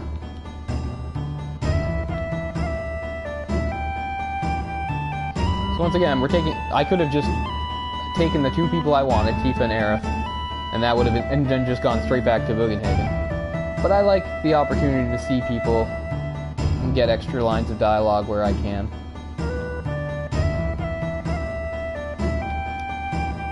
So now we'll go down to find where Tifa and Aerith are. As I recall, Tifa should be in the bar here. Aerith might be with her, actually. They might be in the same place. Yeah, they are.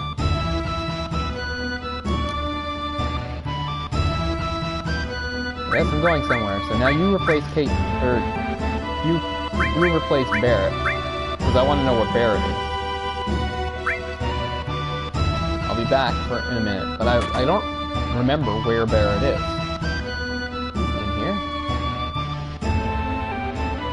Ah, this is where he is. So this is where he hangs out, and he doesn't come with you because he's, as he said, he's seen it lots of times. So let's go see where Barret is. I think Barret should be sitting by the candle outside. No, he's not. That's a later scene. Where has Barret gotten to? That is the question. I don't think he's up here, but let's take a look.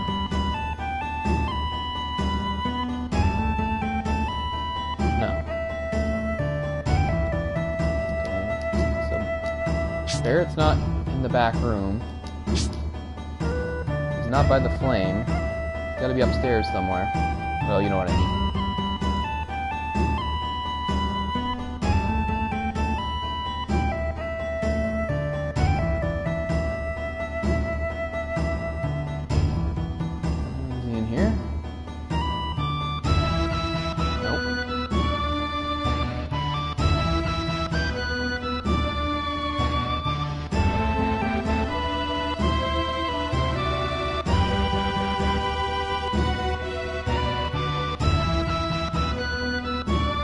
We know that's where Cait Sith was, so maybe Barret's in here? Well, running out of places for him to be. Out here is just a landing, there shouldn't be anything out here. Is Barret actually all the way up here? He's not in my party, right? Oh, he is in my party, shit! So of course I can't find him. Stupid, stupid, stupid, okay. So here's what's going to happen. I'm going to talk to Cait Sith.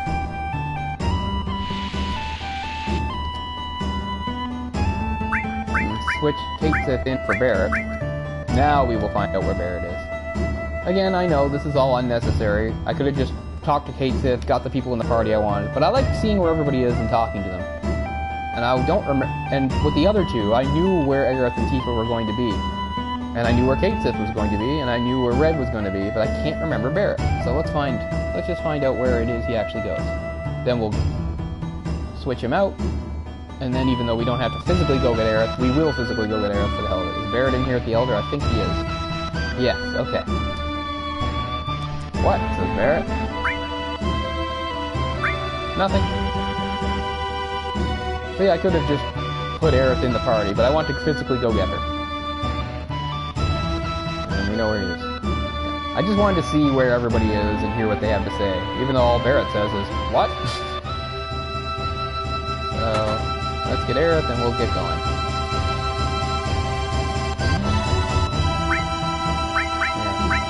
I mean, Aerith, you just have to bring her. I guess it doesn't matter of the other three who you want to bring, but it would just be a massive waste not to have Aerith in for this scene. The idea that it's even optional is kind of scary, to think that you could waste the scene and not have Aerith in it. Because, I mean, considering, you know, who she is and being an ancient and all this stuff about being connected to the planet, you know, she has to see this. And especially since we know that Aerith is not going to be with us for forever.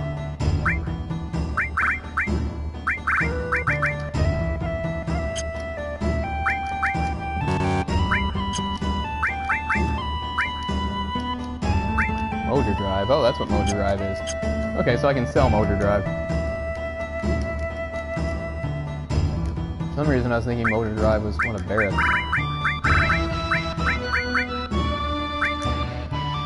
Still gonna hold on to those carbon bangles. Just for now. This save is kind of pointless, because I know I'm gonna save again before I do the dungeon.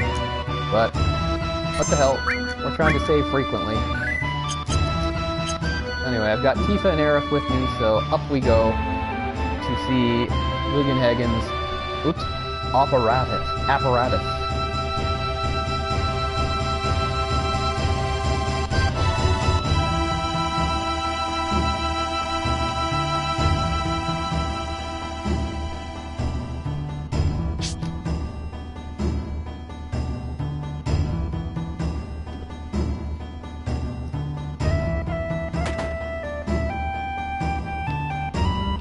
Ready.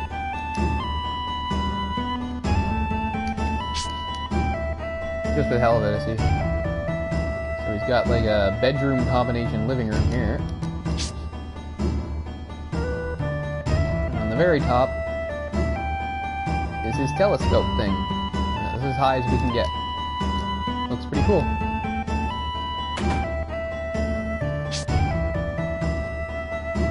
For some reason you can't go straight down. He'll get off. Then you have to get on again to go down. Anyway, here we go. This is a really great scene. One of the more memorable scenes of the game. I really love it. And you just have to have Aerith in the party for it. I think I might ruin things in a second by sneezing, so I'm gonna wait until I sneeze. Okay, good. I don't want to sneeze when we go in. Luckily, I'm usually a one and done sneezer. Unlike some people in my family. This is really cool. This isn't the only opportunity to come back here. When we're collecting the huge materia, we come back and use this again. Ah, but see? She definitely has the best reactions. You have to have her. And Tifa's pretty good too. If I just brought Barret and Cait Sith, it would have been stupid.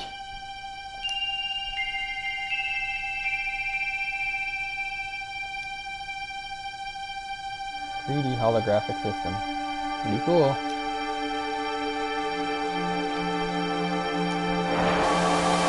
Yeah, see, this actually incorporates Aerith looking at it into the scene. Like, this would just not look right if it was like Barret standing there looking at it. Wait for it, she will show up. Yeah, quite a few heavenly bodies. Thrown around, yeah, there we go, yeah. I think I can actually move during this. Some sort of black hole.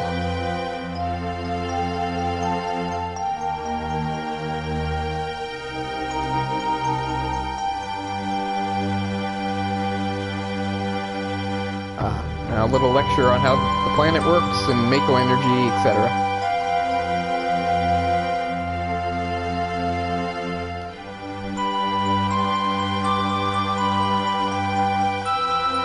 That is the question that pretty much every religion and person asks. In this one, we return to the planet.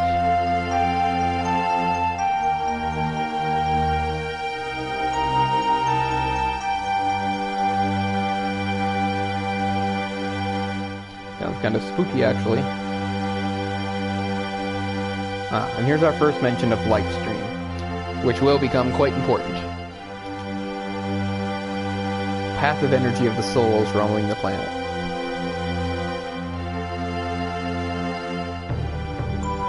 technically it's 2 words, but...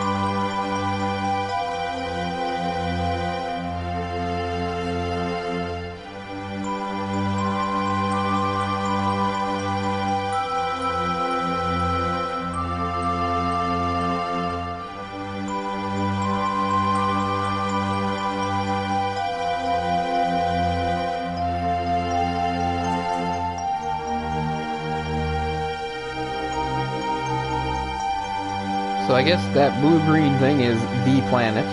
Yeah, no one ever gives it a name.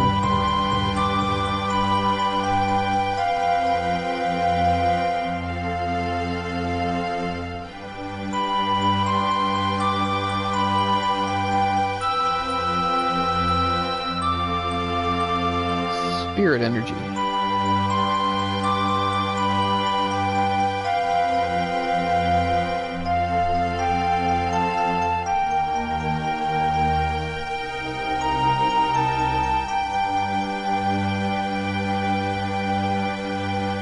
What about fish?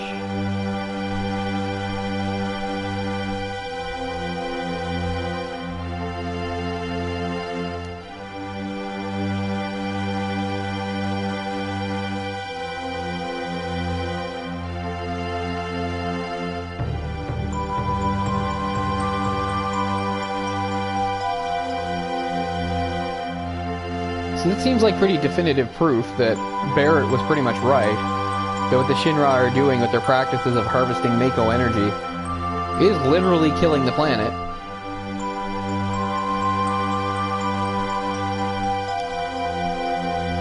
I assume if you brought Barret into this scene, he'd probably have some, like, I told you so moment or something like that, but again, I don't want Barret in this scene. Forcibly extracted and manufactured.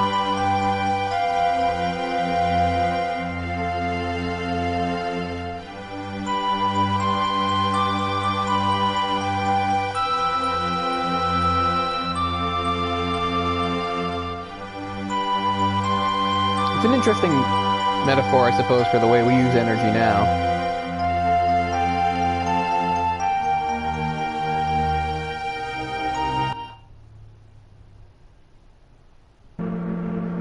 That's weird. I thought there was like a specific shot of like the shooting star going right past Aerith's face, but anyway. Still, it's a great scene.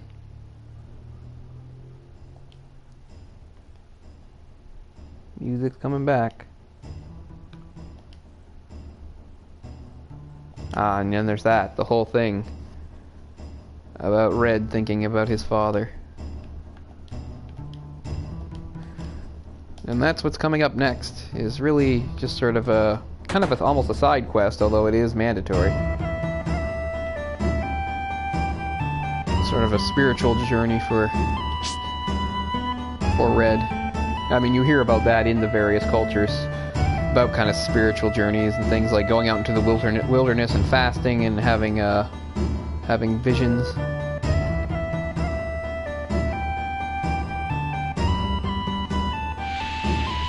Now suddenly people aren't here. I think it's because... Are they down at the candle? I think the next step is to find Red, or as he is called, Nanaki. Barret's not in there anymore. How much money do we have? Not quite 3,000.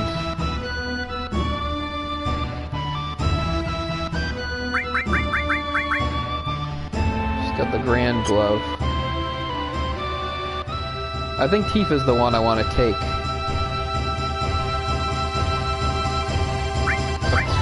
Certainly done a pretty good job of bringing Aerith along. I mean, she's only one level behind most characters. Most people are 22, she's 21, Cloud's at 23.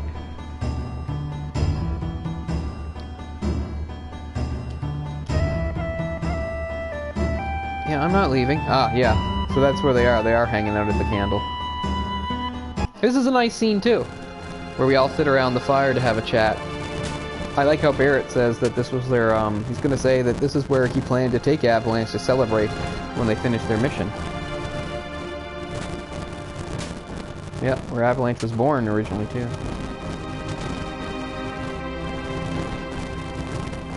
Biggs. I think it's the last time we hear about Biggs, Boys, and Jesse, which is too bad. I mean, so much has happened and so much time has passed, it's easy to forget about them. But the point is, they were our friends and comrades, particularly Barret's. And no matter how you spin it, Barret did lead them to their deaths. Yes, they were fighting for a cause they believed in, but still, Barret does have to carry that guilt. But once again, Barret shows that no matter what happens, he won't lose faith or focus. He's the right to go on. Never forgive me.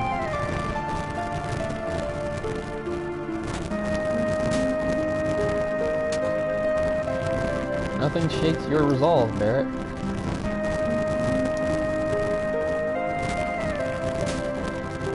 Avalanche is born again.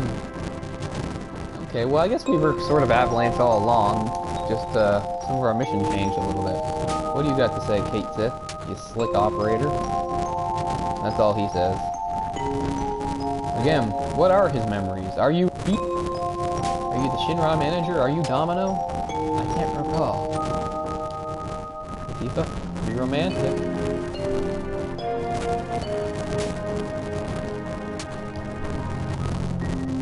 Oh, more stuff about memory. My head's gonna explode if I think any more about memory right now, Tifa. 5 years ago, and this, once again, yeah. I guess she would say this anyway, but you have to figure, like, this has to do also with what happened with Gongaga. When they talk about Zack.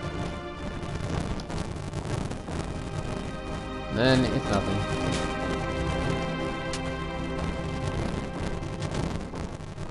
At least she's being honest. Although, again, at this point in the game, it's quite confusing. You know that the story has lots of holes in it. You know that some of the stuff that where they talk about Zack and Gongaga might be related to it. I mean, it would be a huge coincidence. Aerith's talking about how it was about 5 years ago that he went on a mission and never came back. But... And then Tifa says something really fucking cryptic. Feels like you're going far away. You really are you, right? I mean, Jesus Christ. To that I have no reply. Hey, Pizzelle. On Sunday evening, I thought maybe more people would be around, but again, we're not even 2 hours into this thing, so it'll be going for a while, so maybe some more people will show up. How was your day? Happy Father's Day. I guess. When was this, Eric? When did this happen?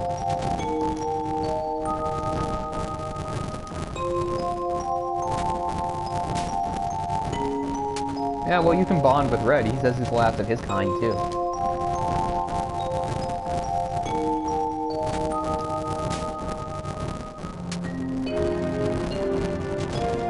And we finish off with Red.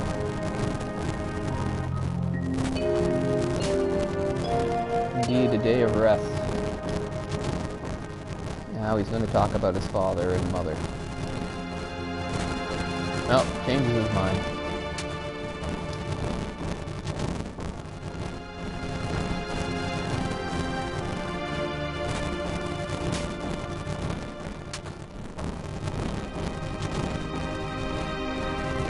Remember your father's name now, it was Seto.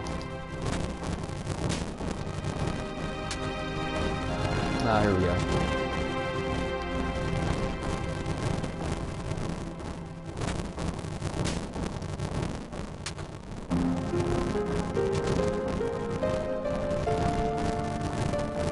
And we're gonna get up close and personal with, well, not the Gi themselves, but I guess perhaps the spirits left behind by them, I don't know. It's a pretty tough dungeon.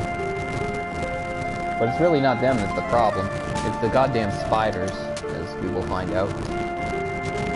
And I think you can skip some of those, but I never do.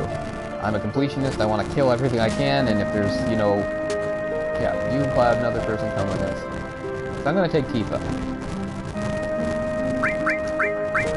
Although, once again, there, boom, I could have just taken Tifa, but I want to talk to everybody, so Aerith goes. So I will put Aerith in the party, just so I can take off her materia.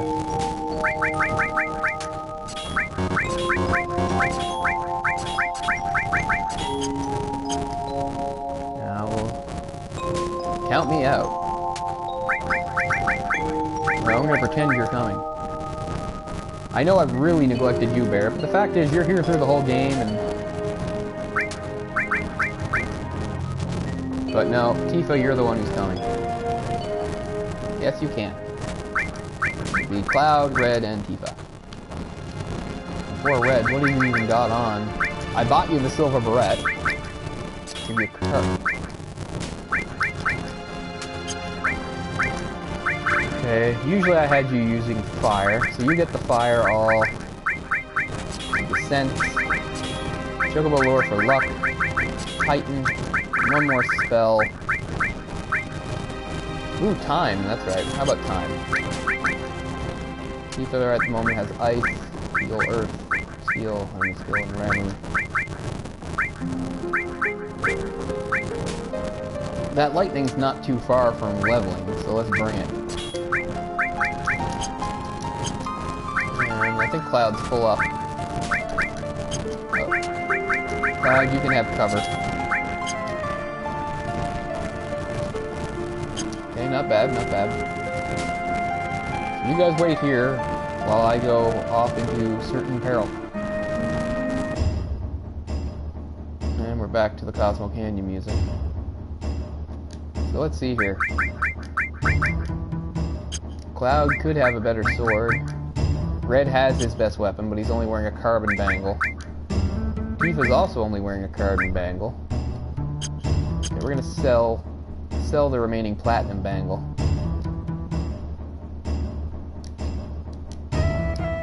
See how we can stretch out our money here, because we want to have the best stuff we can going ahead, and I'm not going outside to grind. That's just not an option. Sell the diamond pin. Sell the hard edge. Not sure about the megaphones. Sell the platinum bangle. Still holding onto that carbon bangle, although I don't know why. Hell, I'll sell it. How much money do I have now? So you two get your money. Or not your money. Nearly bankrupted myself, but I want to have the best weapons available, so... Butterfly Edge. Which has another slot, but we don't want to weigh our people down too much. Tifa the Tiger Fang, which is a really great weapon. It's one of my favorite weapons of Tifa's.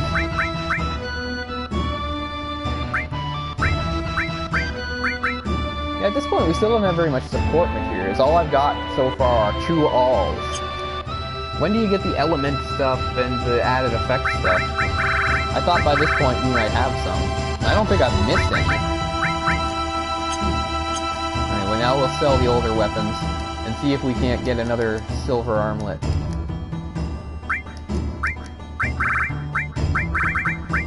I'll sell the Force Stealer. Still holding on to the megaphone for whatever reason. Sell the Grand Glove. I mean, I could sell the Wind Slash and make $1,000 from it, but I just don't have it in me to do that. So much money do we have now? 1,800. Which is enough for another silver armlet. So yeah, I'll take it. And we'll give it to Red.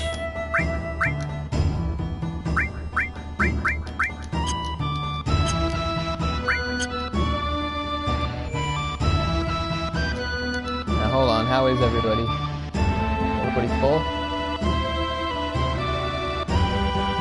Well, more or less. Since I shuffled some stuff around, I know this is really quibbling, but I actually am going to go to the inn. It'll only take a second.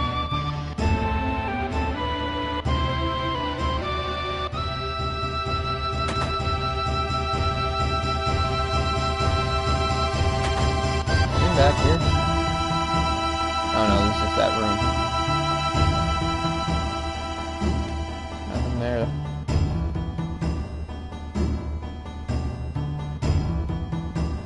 In upstairs. Yes. Yeah, why not?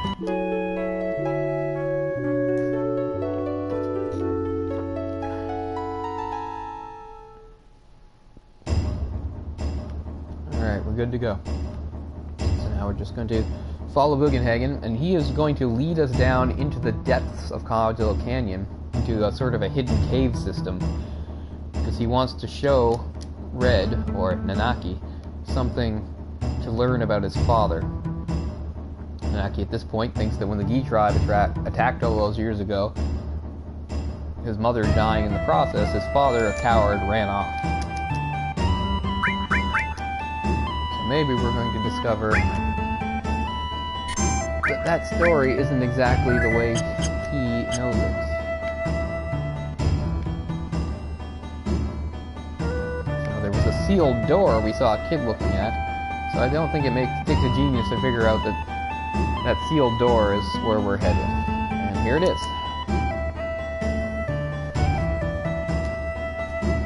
We're all set. So he comes with us, but of course he doesn't fight or anything. So this dungeon isn't terrible, but it's decently tough, and it has some really annoying fights, particularly where you go into places where you get caught in a spider web and you have to fight a giant spider. The spiders are no joke, they're difficult, but nothing we shouldn't be able to handle. He's right about it being dangerous. Here we go. So what starts is just climbing down really far. As we do, the music will dim. All pretty short. Coming up to a much longer one. Can't hear it anymore.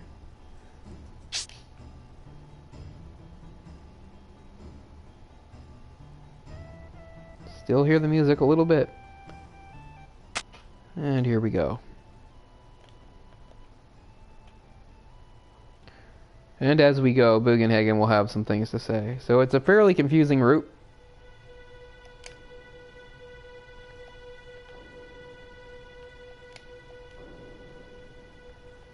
Let's go in here. Yeah. So see, I don't have to do this, but I'm going to break open all the rocks. And every time you do that, there is a fight. And it's also a fight you can't run away from either. So, I believe these are spirits of the Gi tribe. That's what they look like.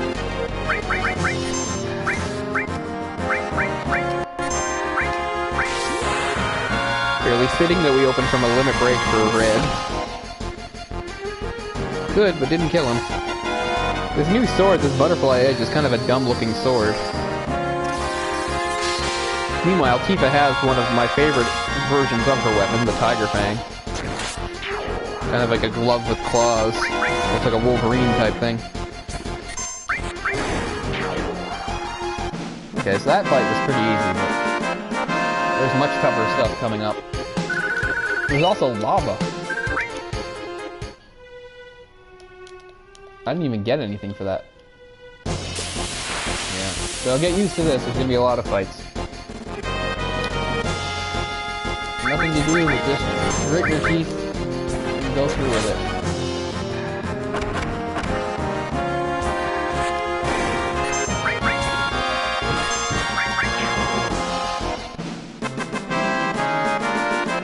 But just like every other dungeon, I want to get everything there is to get. So sometimes I won't always take the quickest path. Sometimes I'm going to double back and blunder and make mistakes. Anything down here? Yeah. Once again, do I benefit in any way from breaking these rocks open? I don't know. It's what I've chosen to do.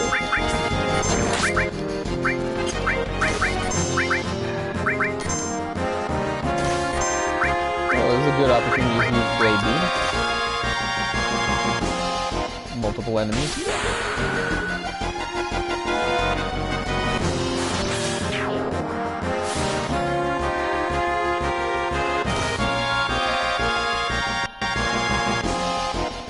That's exactly what it sounds like.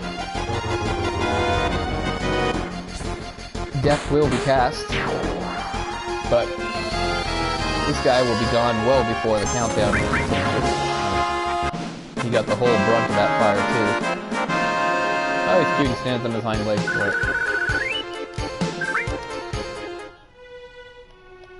Once again, I don't think I gained anything from doing that fight. I just felt the need to do it. An odd-shaped rock. Leave it as it is. I'm kidding. Break it up. Oh, there's materia up there. Ah. Yeah, that is necessary, because I think that, like, opens up different routes. We can see there's some materia up there, and we're definitely going to find our way to it. Cloud's been poisoned. Here's an opportunity to use Poisana. I haven't used that before. It seems less necessary because, unlike some Final Fantasies, if you get poisoned in a fight, it doesn't carry on past the fight. So sometimes it's not really worth your while to cure it or whatever. Because all you do is finish the fight and it will go away on its own. But I wanted to use Poisana. You really think long term, don't you, buddy? These death sentences, considering you won't live past this attack.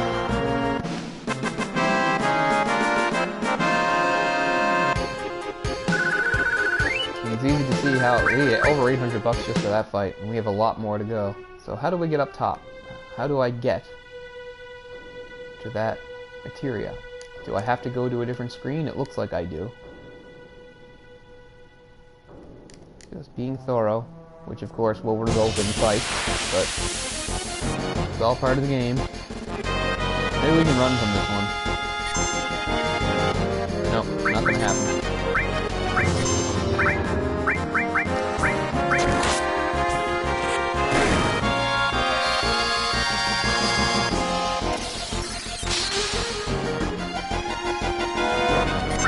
Man, they're really going after Cloud. Oh, is he gonna die? Cloud's never died before.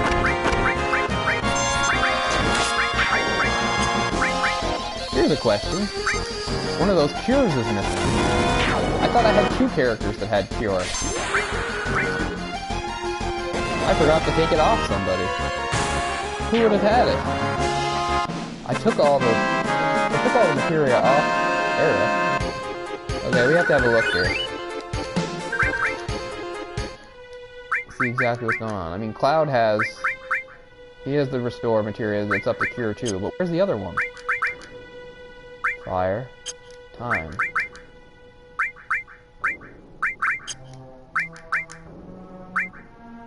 Huh. I don't have it. Who had it?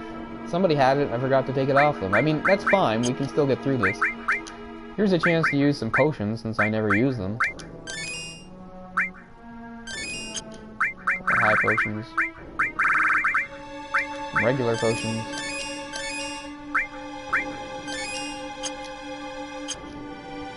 Okay, so we'll have to get by with only having 1 healer. This is dead end. It's not always clear what ways are the way to go. Okay. Before I leave a screen, I want to know I did everything I could on it. Because there's nothing I hate more than backtracking, especially when you don't need to do it. This isn't a super long dungeon, but it's not short either. Maybe I should give that Star Pendant back to Cloud. He's winding up. No, it's good that he has a fire ring. Because the main boss we're going to fight at the end of this uses fire a lot, so Cloud having the fire ring is very useful.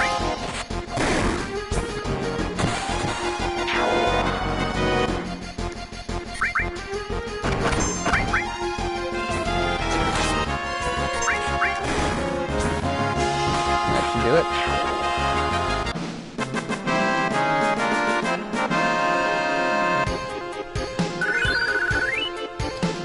Yeah. Tifa and Red are both gonna, like, level a lot and possibly leave some of the others behind. Is this another dead end? Yeah, let's keep breaking open rock. Nice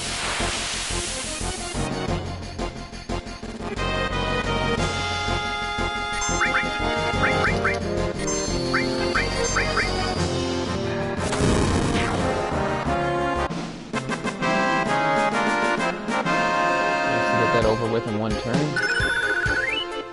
We are going to level up on the transform materia. That's good.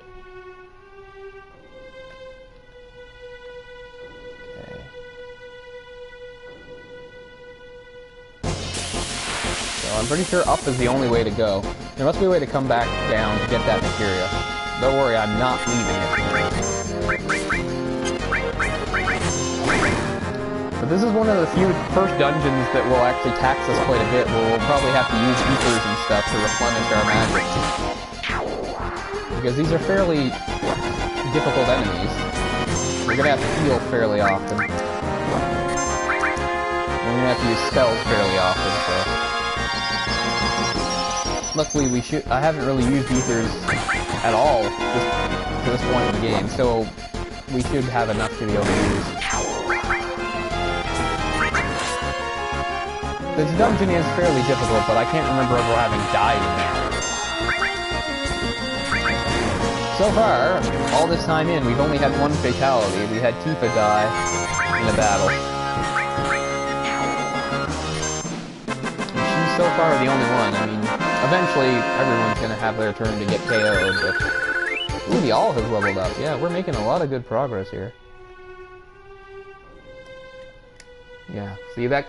I almost pointed, nobody can see me, but that, the very top of the screen. There must be a way to come down to it so we can get that materia off to the left. Oh yeah, each time we move forward, Hogenhagen has something to tell about the story about the attack of the G-Tribe, or V-Tribe, or whatever they're called. Killed in a certain battle. Geez, use your head, Red, what do you think? Hard to go. Ho ho ho. Some dope rhyming. No reason to do that. On to the next screen. Ah, lava.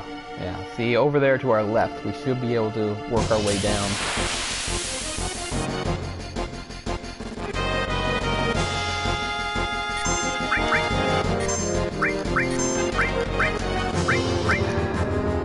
You guys in your death sentences.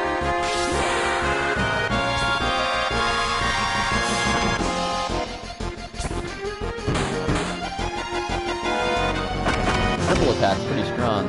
Didn't hurt Tifa very much though.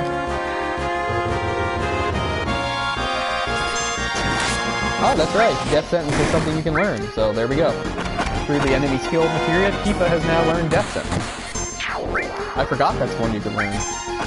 It's also one I will probably never use, but because I mean, let's be honest, most enemies we can kill in less than 60 seconds. And the ones we can't, death sentence just wouldn't work on. Like, you can't just cast death sentence on a boss and wait a minute and expect it to die. It'll just miss. But still, it's not necessarily about having the spells to use, it's just about having them to have.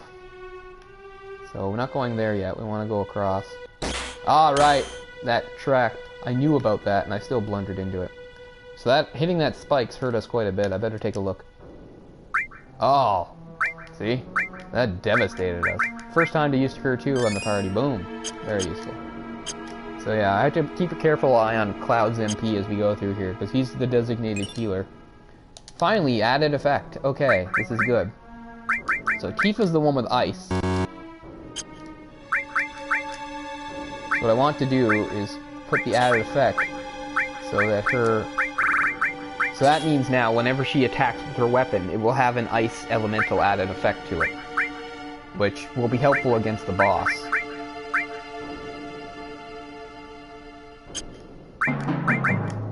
That also took up a slot, so we're going to give that other lightning to Red, because he's got pretty high HP, he can handle it.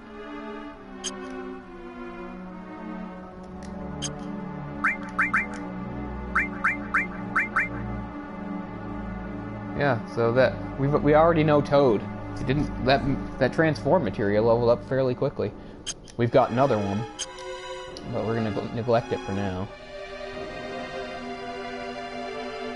Okay, so we want to get onto the lower level so we can get down there to that chest. Can't do it from here.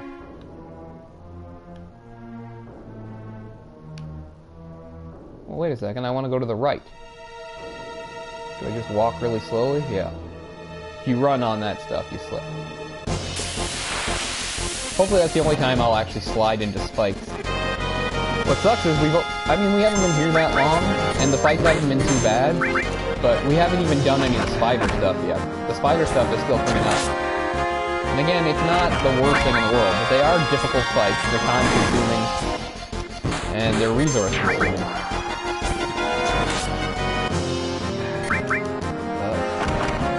Let's just get through this.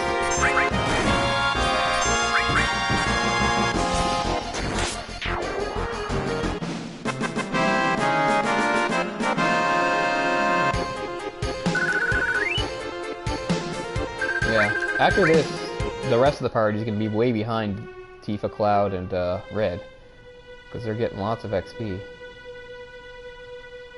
Okay, first things first, I want that chest.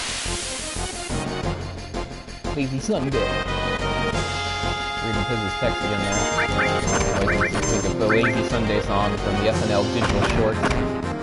Andy Samberg and Chris Parnell. Two are definitely the best talents, and we're going to talk about Saturday Night Live out of nowhere. Two of the best talents to come out of there in a long time. I don't know if anybody likes the current cast. They're all pretty lame.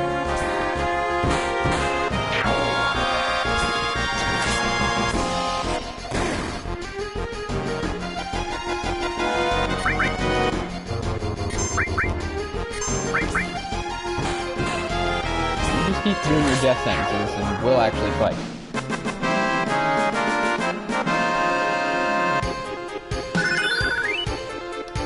Cover leveled up too. Well, I want to see what's in that chest. I don't remember. Something good, right? Black megaphone. Doesn't really seem worth it.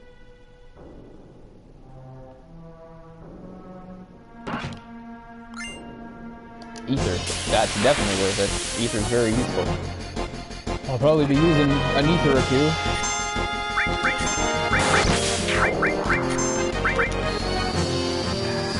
In this area. But look how strong Tifa is. I'm pretty sure that's because of the added effects materia. I figure because of, you know, the theme of this cave and the fact that the boss uses fire, I figure most of the things in this cave are fire-based. Although not entirely, because you'll notice that I've managed to hurt them with fire attacks. Still, I think they're fairly vulnerable to ice, so Tifa is quite powerful. Is there anything over here? No. But eventually, yeah, we're going to start running into big spiders' webs and getting attacked by giant spiders. But back to the narrative from Bugenhagen.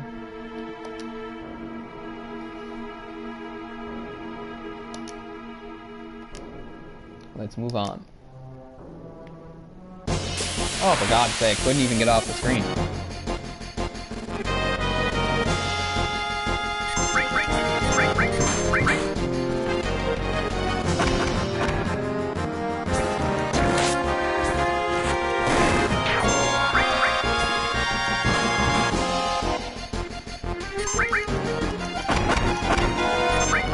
Oh, Cloud's getting busted up again. Time to use some more items. Oh, look at that! From Cloud's latest level, he's the first character to have over 1,000. I mean, I complain about the cave, but I can't complain about the results. All sorts of stuff is leveling up. We're making good progress. But anyway, here's another opportunity to use some more potions. Another high potion.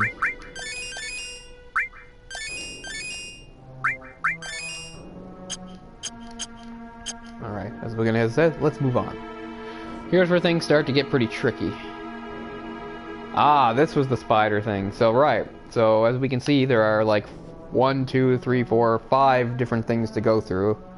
Some just loop you around in a circle, some are dead ends. Ah, see those spider webs? Okay, so the 2 ones on the end are out.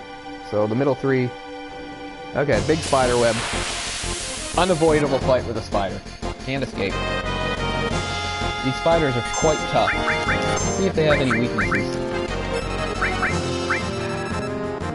2200 HP, so that's more than any of us have. No, it doesn't say anything about weaknesses. And they're quite strong physically, too. Perfect time for a limit break.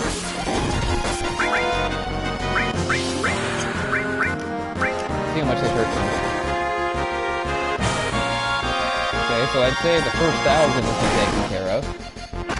Sting Bomb is really powerful, as you see.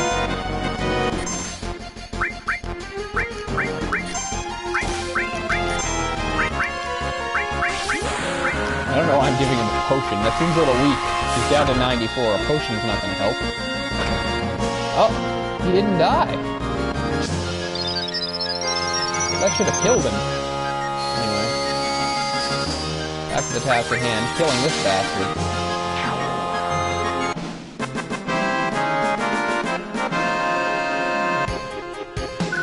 Now, is he guarding the way? You get a pitiful amount of stuff for it, too. And that seems to be the way forward. I don't want to do that yet. I want the path that will take me down to that box that is shining and tempting me.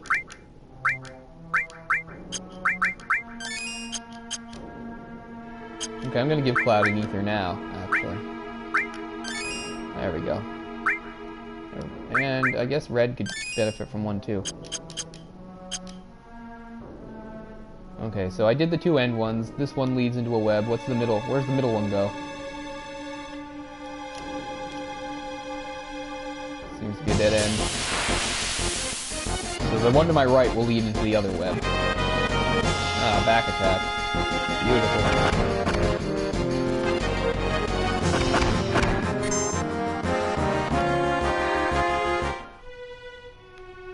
So here's another web. This guy doesn't have any specific weaknesses. Just hit him with something good. Fire 2, Ice 2, and Bolt 2. Possible we'll get a limit break out of Cloud in this fight, if he gets hit.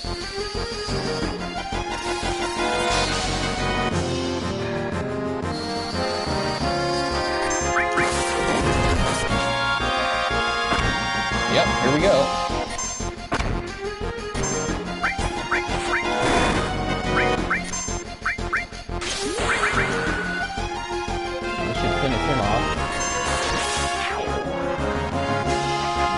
To help Cloud. He's quite decimated. Ah, Clim Hazard. That's his next limit. Really entertaining one. Wow, I'm doing well. I seem to recall getting Clim Hazard way later in the game than this, so pretty good.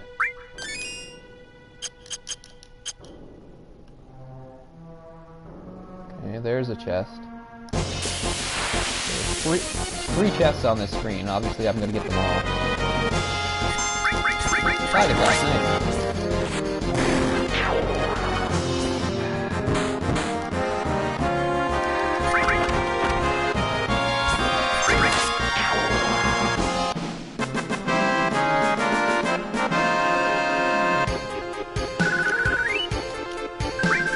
Those tentacle things are useless. Okay, what do we got here? Next potion, very nice.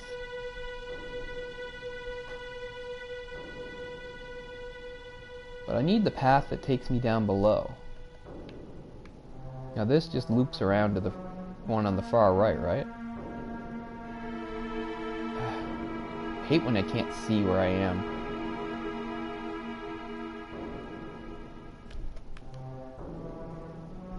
I can go all the way through, but not any of the others. This middle one. This is the most annoying thing about any sort of RPG, like it does a random battle, where you're trying to figure out where to go, and just when you think you're going to get your bearings, you get attacked. I hate to say it, but I lose my bearings very easily. Even if the fight only takes a few seconds, like this one. I mean, that was a very fast fight, and yet it really disrupts my train of thought about where I was going and what the path to take is. That's just a dead end.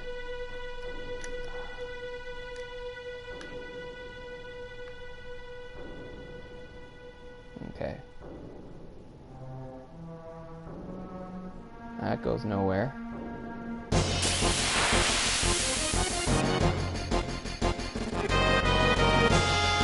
is an annoying one. There's 5 of them, for God's sake. And I don't have Bolt All. All I have is Fire 2 All. Better than nothing. Oh, and Cloud's poison.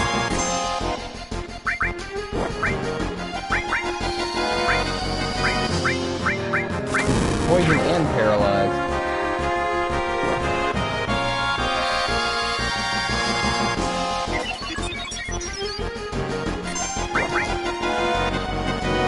5 of them, but the good news is none of them have very much HP, and we can take them out. Aw man, I just cured his poison and it's back on again. Forget it, just finish the fight. I have to take a bathroom break pretty soon, but I don't want to when I'm right in the middle of this. It's kind of uncomfortable. Huh, speaking of being poisoned, poison has leveled up.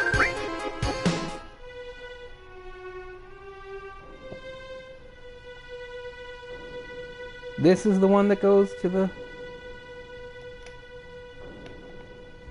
Damn it, how do I get over there? This isn't useful or helpful.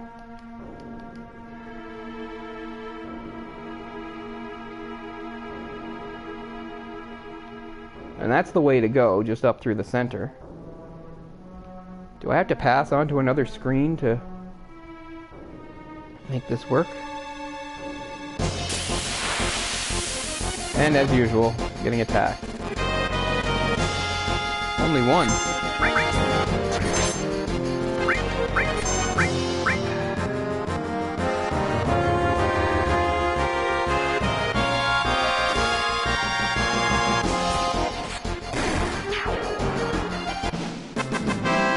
That was pretty low again.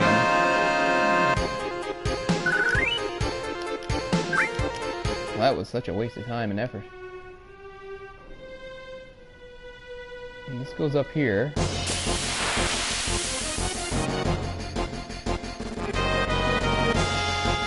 Another friggin' back attack. And I didn't heal Cloud. How about we just run? Thank you. Right, that just went to the chest. I'm gonna use a high potion because we got a lot of them. We're getting low on regular potions, but we're at the point in the game where they're not as useful anyway. Okay, I hate to do this, but next time I get in a fight, I'm gonna pause the game and take a small break to go to the bathroom and a couple other things. I want that chest, I don't know how to get to it.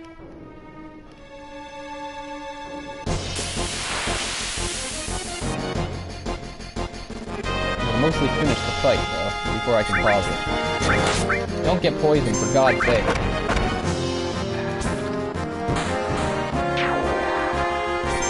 Now the other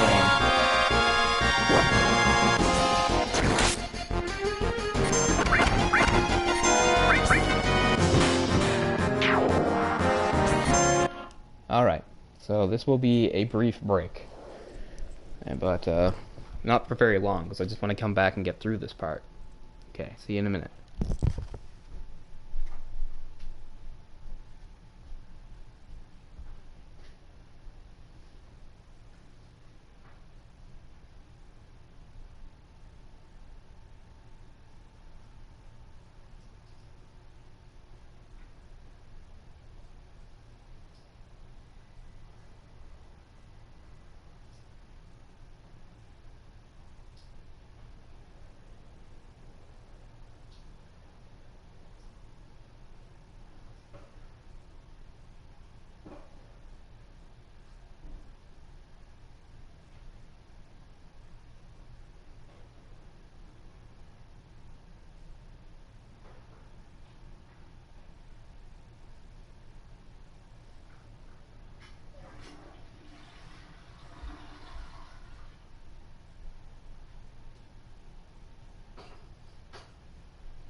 Alright, and for food, I have chosen yogurt, because that is something I don't have to chew and won't make any noise. So just give me a second here, and then we'll get back to it.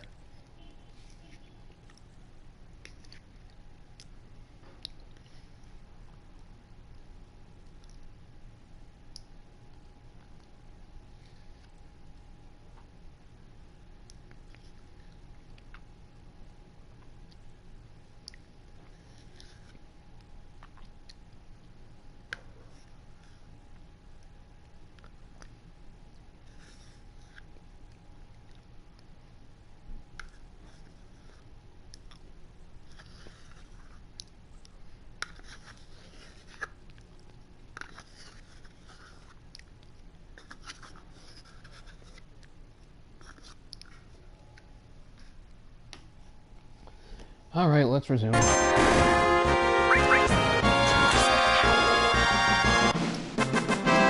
kind of annoyed that on this screen there are 2 chests that I'm not sure how to get to. Now, it might be as simple as I have to just move to the next screen and then there's another route. But I like to be sure before I move on. I just do not see any way through there, from above or otherwise. The good news is the spider webs don't come back once you break them. So let's break this web, do the fight, move forward, and see what happens. Because I'm not giving up on that stuff.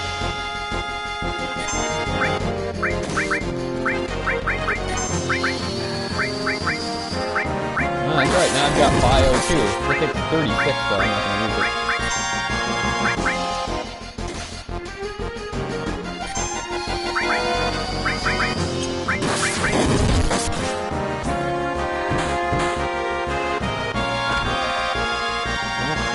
Triggered Tifa. Tifa must be pretty close to her next one. I mean, getting it like a new limit with her level up. She's still just on a somersault.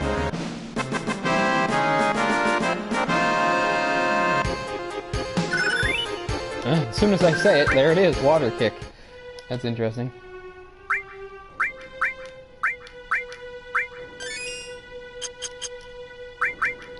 Finish off those potions, I guess.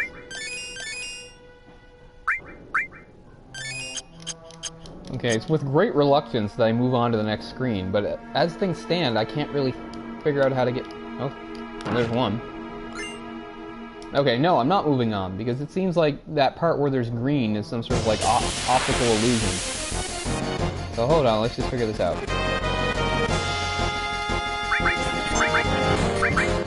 Everybody hitting this guy should finish him. He's on his own. There, only took 2.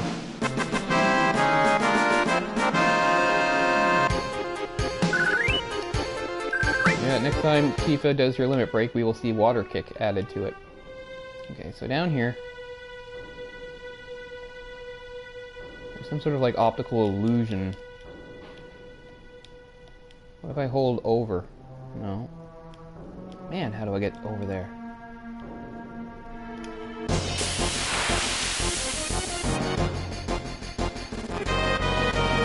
Man, I'm getting...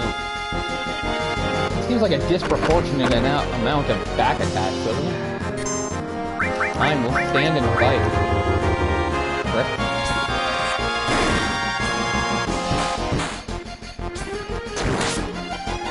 Damn, where is everybody today? Fizz said it's a lazy Sunday. I thought more people might show up. I'm a little disappointed.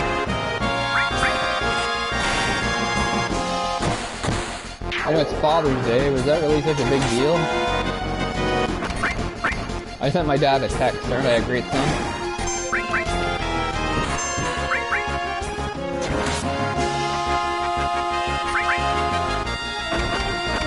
I know some of my friends do have kids, so that makes them fathers, which is... I don't know, fine. I don't think it's a big deal, though. Anyway, back to the game. Try to be professional here and talk about the game. I'm just getting really annoyed because I don't know how to get that chest. It feels like you definitely don't move on to the next screen to do it. That it's achieved through this. Okay. That goes straight through here. this.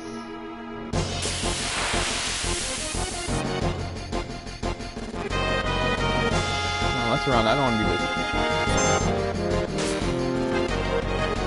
Ah, come on. You know it's not going to work probably when the second enemy gets his attack in. Nope, look at that. As soon as I say it, it's disproven.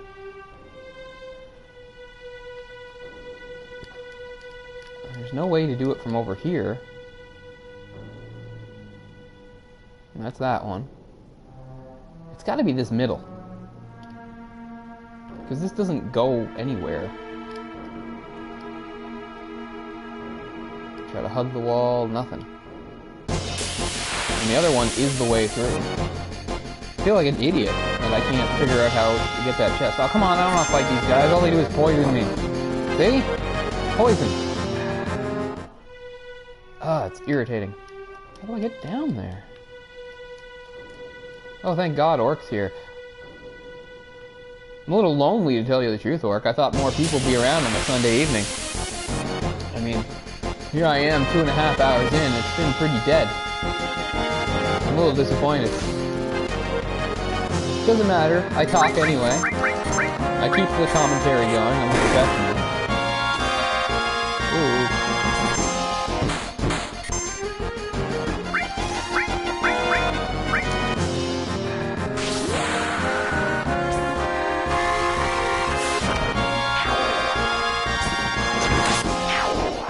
Good. Save Cloud's limit for the next fight.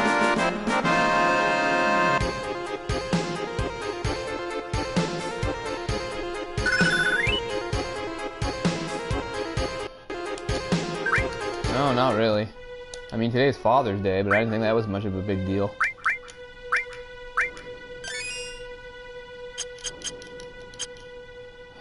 Fine, we'll move on, but I feel really annoyed that I'm leaving that chest.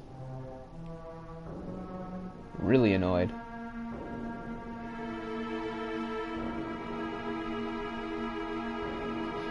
Okay, I guess he has lobster, so he's happy. That's all he really wants. My mom got him lobster.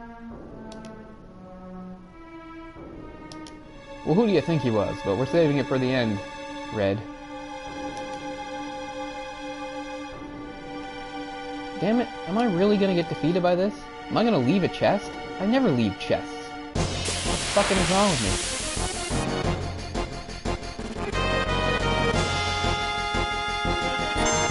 Now this would be a chance for Cloud to show off Twin Hazard, but Blade Beam's the better option here because Blade Beam hits multiple enemies. Oh, you're dead. Oh, 1719, that's a new record for damage. Poisoned again, holy shit.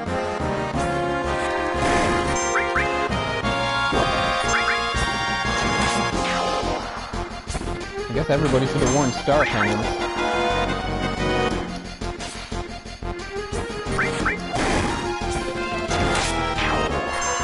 I have one more idea about this chest, and if I'm wrong, I guess I will give up and move on, which is not something I like to do. Oh, over $1,000. No, that just joins these two paths. It's gotta be some way through here. Because this is the one that brings us closest to it. This goes right here. But there's like no opening. There's nothing I can do. If I hold to the right, I still just wind up coming up through here. God, that's annoying. And that's such a good memory for this game, and yet I don't remember that. I don't remember the path. I don't think there's anything awesome in the chest, but these have been fairly decent chests. I hope I'm not going through all this for an ether, because that's kind of not worth it. I mean, one was like an X potion, one was one of Cait Sith's weapons, a megaphone.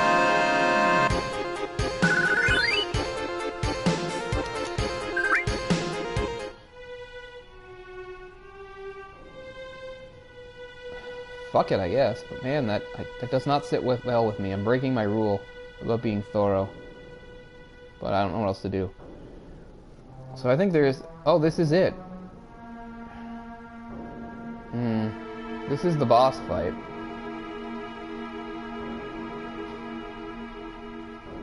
Let's take a look at everybody.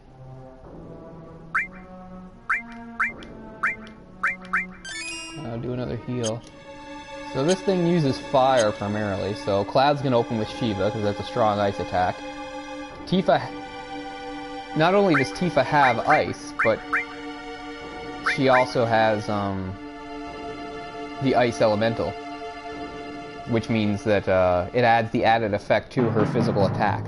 But in a way, that's kind of too bad, because you can't spread it out. It's not like I can have one character that uses ice as a spell, and the other character uses ice for the added effect for their weapon, because it's from the same piece of materia. So really, even though Tifa's weapon does have the ice added effect, I might as well just keep using ice too, instead of attacking at all. Anyway, this is not a particularly... And in recognition of that, I need to give Tifa's... There. I need to pump up Tifa's, Oh hell, everyone gets one. I'm gonna be using a lot of spells here, so might as well be at least close to maximum. Okay, let's go forward and do this fight. Oh, even he wasn't expecting to see this. Like stagnant air. Yeah, so the translation's a little different there than what it was in the PlayStation version. I can't remember the exact lines. Right, so he has these two stupid floating fire things, and even if you kill them,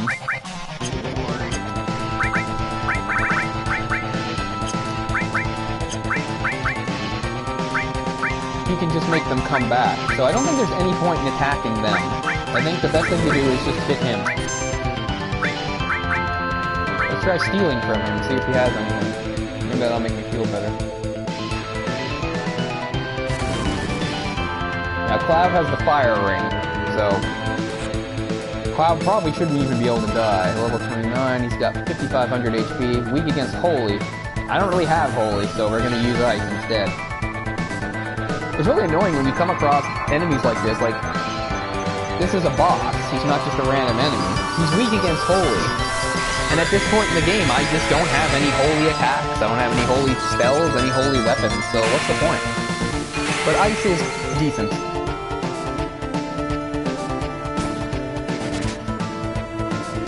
Nothing to steal. Well, damn it, why do I bother stealing anything? We're gonna cast Haste on Tifa so she can really step up with her ice attack.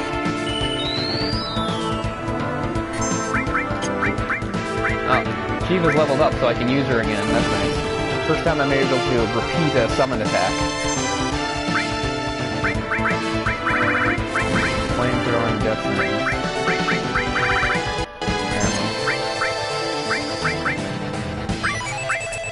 Yeah, just ignore the, things. Because all he does is bring them back over and over again. Ah, Lunatic High. I forget what Lunatic High does. Cast Hate and raises it. Okay, yeah, we'll do Lunatic High.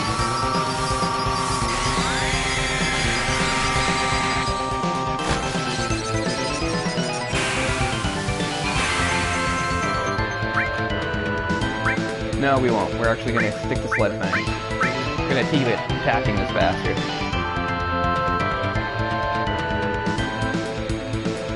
Yeah, okay.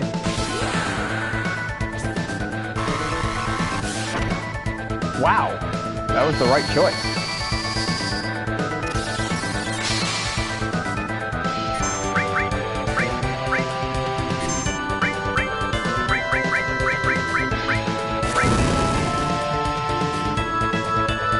Pretty close to the limit? No, that did her limit. Okay, so this is the first time we get to see Water Kick added on. We do Beat Rush, Somersault, and now Water Kick.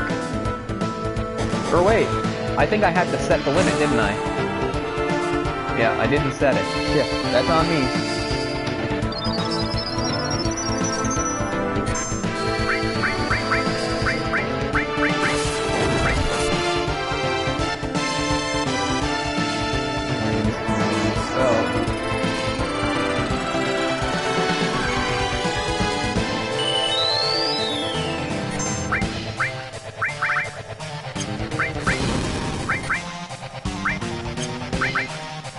See where his HP's at. You gotta be pretty close. He's actually not a very hard boss, considering the dungeon itself is somewhat difficult. Oh, critical hit, nice. So let's see here. What are you at now? 1100. Almost 1200. Okay.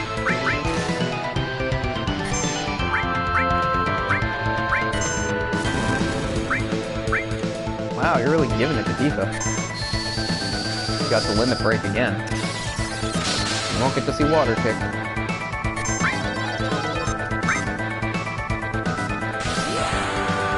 Here we go.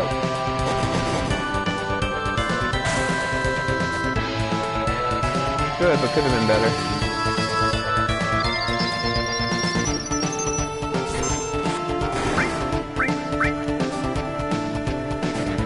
Stop casting drains. Not only is it not that effective, but it takes so long to do. There, you gained 100 HP. What did you fucking do? I don't think he's cast Fire 2 on Cloud once. It's like he knows Cloud has the Fire Ring. Let's see.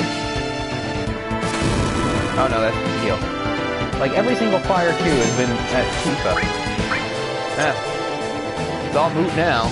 You're dead. That chest, that's really gonna bother me. I don't let stuff like that go. Oh, a staff for Aerith and a ton of money, that's good. Got almost 20,000. Looks like it also left behind a materia. A green one. Right. Yeah, weren't you gonna reveal us something about the past? Let me pick that up. Gravity, nice. Gravity is what lets you use Demi, which is a very devastating spell, but only when it works. Okay, let's see.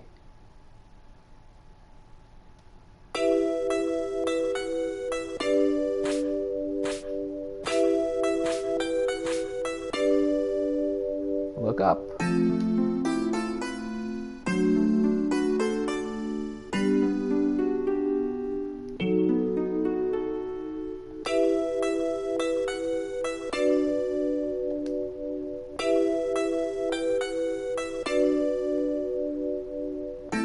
I guess this is sort of fitting to happen on Father's Day, because this is all about a revelation about someone's father. Seto, father of Nanaki, or Red 13. Way up, turned to stone, pierced by many spears.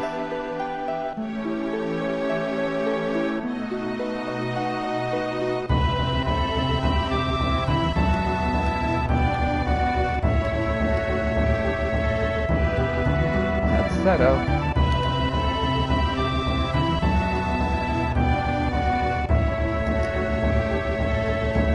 Look how close the moon is. I think if that was true, like there'd be like mass flooding everywhere because the way it would affect the tide. Speaking of something like that, I'm really excited about the Netflix series. It's gonna be like a prequel series to one of my favorite movies of all time, The Dark Crystal. The Jim Henson movie, which is entirely created world, with puppets and stuff. And anyway, in that world there are 3 suns, and they're quite close. And in real life, any planet that had 3 suns that close, you know, would not in any way be habitable. At least not in the way that we know it. They'd be like just roasting, like hotter than Mercury. Anyway, I don't mean to divert from what's going on now, because this is a fairly dramatic moment. As Nanaki, Red 13, finds out that his father's not the coward he believed him to be, but he was actually a great hero who sacrificed himself.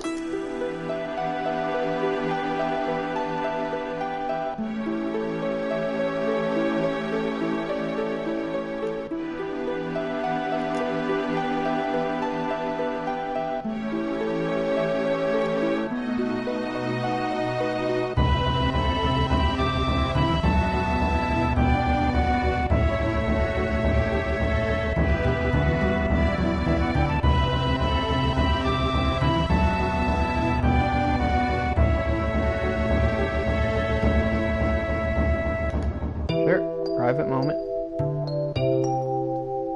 And this is where he tells him that he should continue on with us, because, again, we rescued him from Hojo's lab, but he was never going to be part of the overall mission. He said he would go with us as far as here, but Bugenhagen says he should go with us.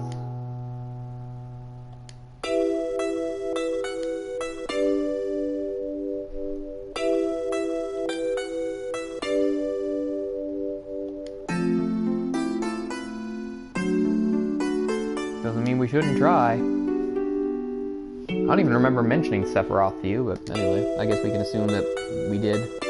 Maybe some point off screen.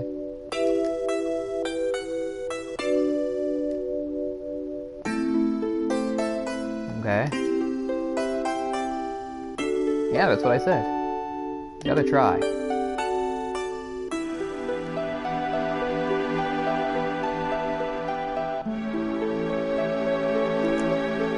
$130.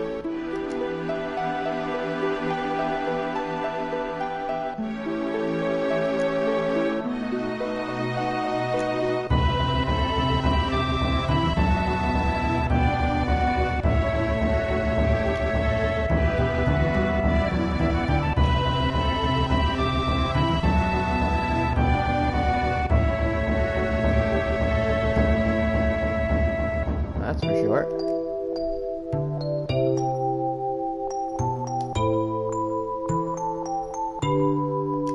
Sounds good.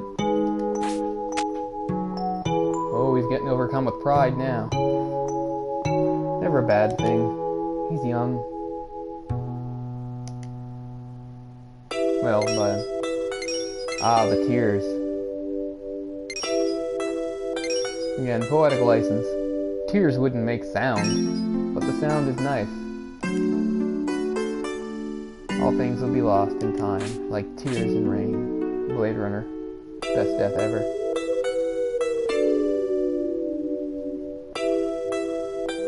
In a way, the tears is kind of terrifying, because it seems to suggest that his father is still somehow conscious and just forever trapped in some sort of, like, living hell. But let's just sidestep that and think that only for a moment does this happen. And the tears come down.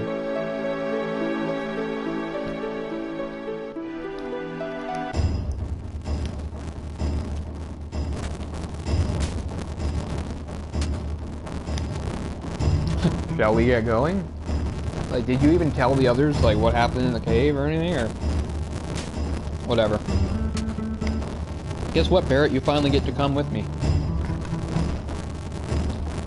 I mean, it hasn't been that long. We had to use you in Corel Prison.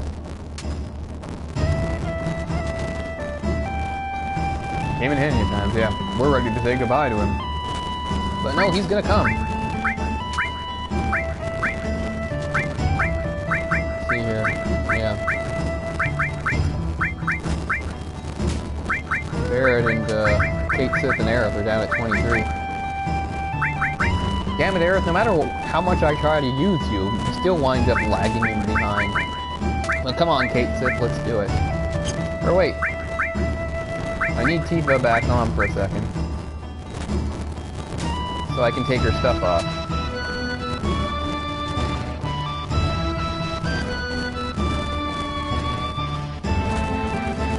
I'll just use the PHS once I get outside. But speaking of outside, first I need to go upstairs, because now that I've got some money, I can buy the rest of that gear.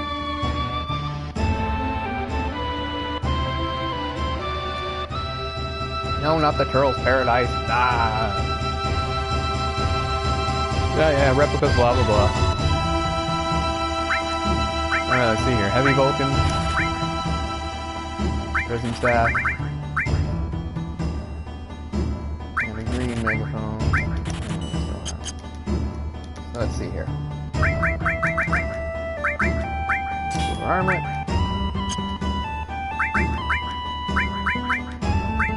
Vulcan. As for Tifa, we're going to take all the stuff off her.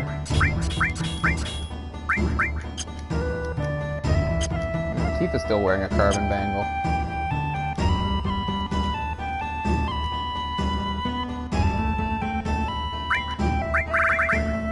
So how many silver armors do I have? I've got 4. And I've got 6 characters. Oh no, technically I have 5 because Red has it. At this moment, Red's not considered part of the party, but we all know he's going to join. Pinwheel, again, why do we have a pinwheel? That's for Yuffie.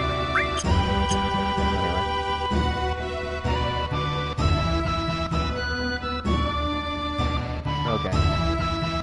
So there's not really anything else to say or do, But when we try to leave, Red will catch up with us. He's coming too.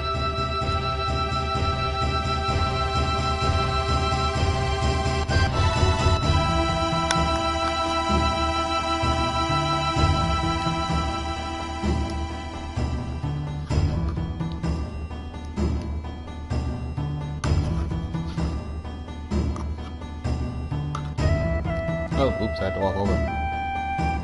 Just finishing off my yogurt. Just the quietest food I could think of.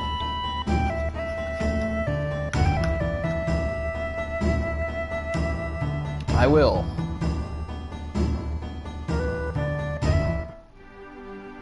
Alright, PHS time. Let's get Cait Sith in here.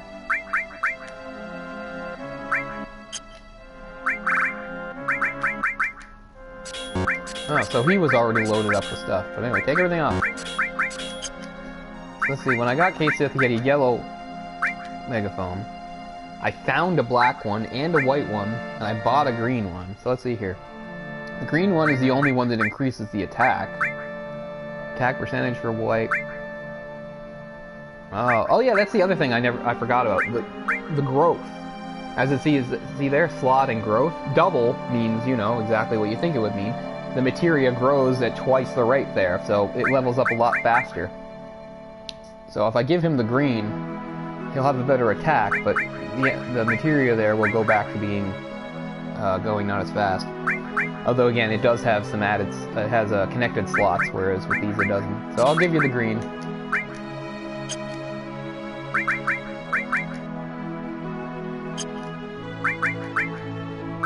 So let's see here. So there's the other restore. I guess he had it. Okay. Restore. All along you had fire. Oh, this is one of the earlier fires. Okay, well, this is very close to leveling. And you'll have the added effect of fire for your weapon. We'll give you the enemy skill. There's actually... So far this enemy skill has learned both things. This enemy skill has learned nothing, so might as well keep that one going. Enemy skill. You'll get Ramu.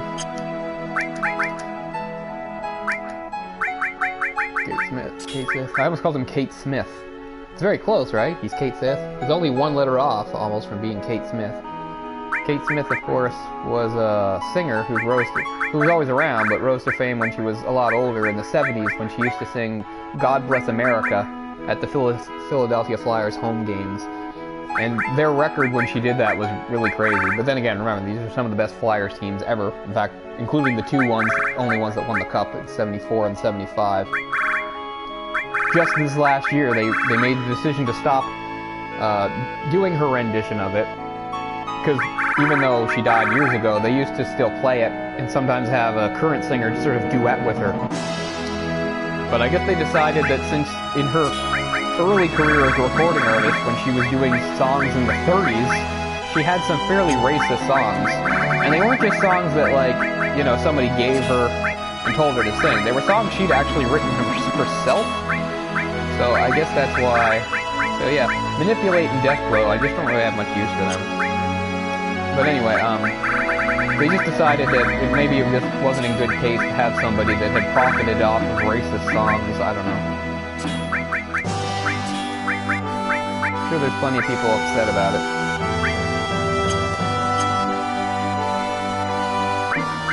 Weird little diversion. All I did was accidentally call Cait Sith Cait Smith, and the next thing you know, it's a history lesson. But that's what it is to listen to me, especially when we're on hour 3 here.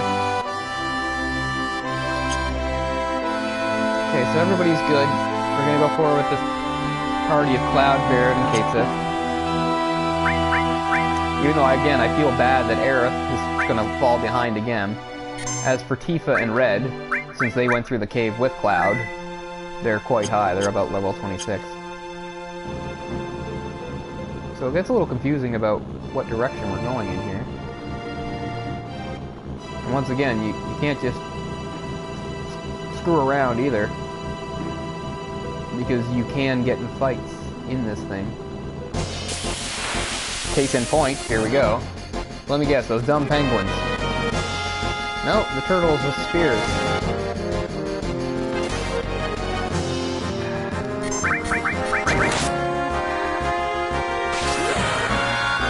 Barret's got to be getting pretty close to his next limit level too.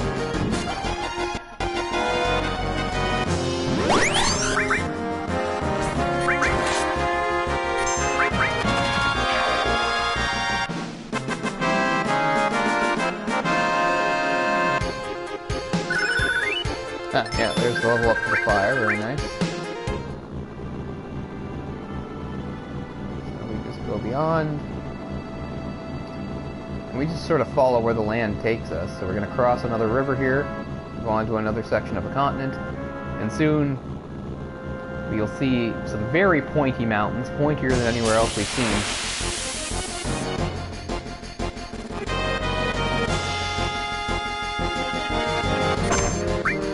Those demon-looking things. I don't like the looks of that.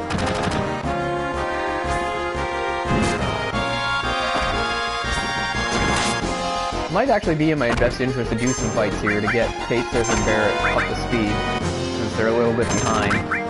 Not that they're weak, they're doing fine. Man, this thing's tough.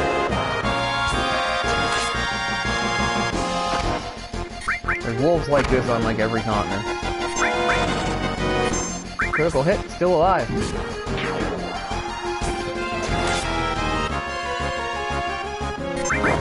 Cloud. Oh, Cloud just did his limit break, but we're gonna save it for another fight. And we'll get to see Twin Hazard, which I think is a very entertaining one. I don't want to spoil it.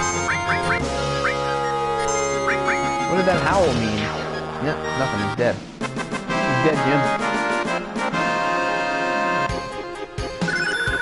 Ah! It's funny, I've got a pretty good feel for these limits techniques. So this time I'll remember to actually have to set the limit, so... Limit for Barret. Level 2. Yes. So now Grenade Bomb is accessible. Grenade Bomb is Barret's first limit technique that attacks more than one enemy.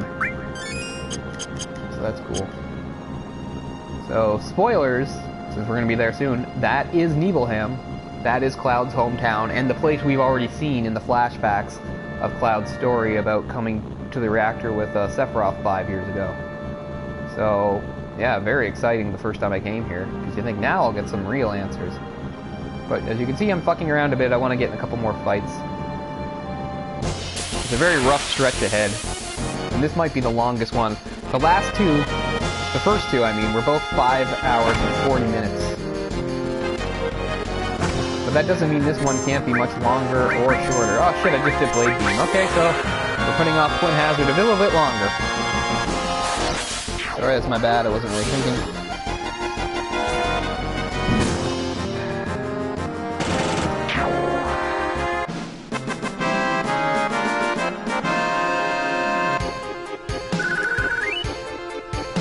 Yeah, let's see if we can get these two to 24. They're fairly close.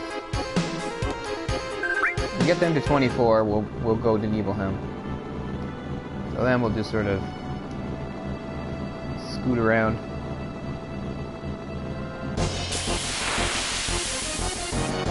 No, wait, oh. I'm only fighting these guys. It might take longer than I thought. These guys don't give you much XP, I don't think.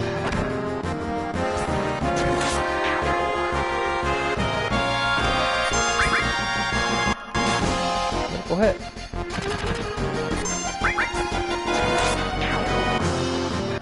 Well, let's see what we gain from that, how much. And we'll see whether it's worth getting into a few more fights around here. 530, so yeah. One more will do it. It should level both Barret and Cait Sith if we get another fight like that. Well, at least they didn't make me wait for it. Oh, this will definitely level because we have the added guy. Let's do a summit, Barret. Let's do Ramu because we haven't seen that yet. Oh, here comes Judgment Bolt, our devastating lightning attack.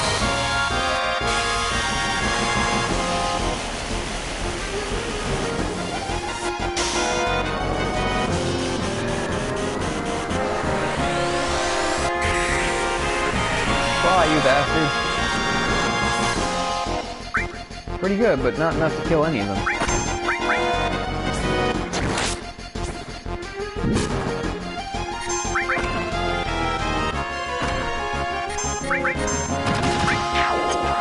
Just his line. But we'll save it. Finish this Barret. Alright, so that should bring Barret and Cait Sith up to 24.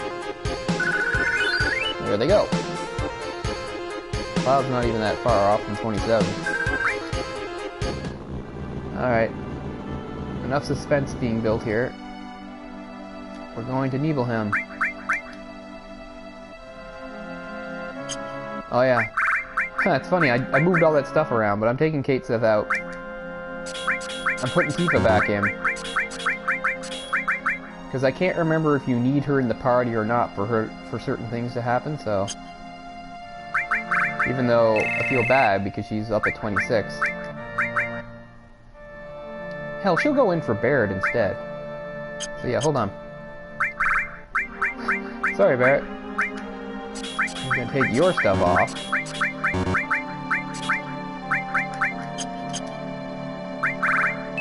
And we're gonna bring Tifa in for you and keep Cait Sith. Even though I took all his materia off. So once again, you get first crack. And you're gonna do ice added effect.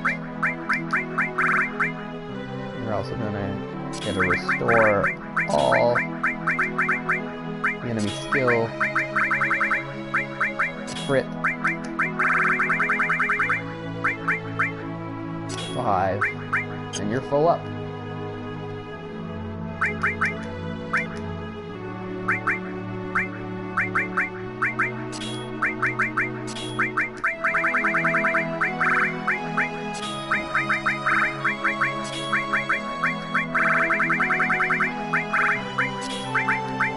Well, I haven't gotten to use this yet. Well, let's get this transform going, I guess.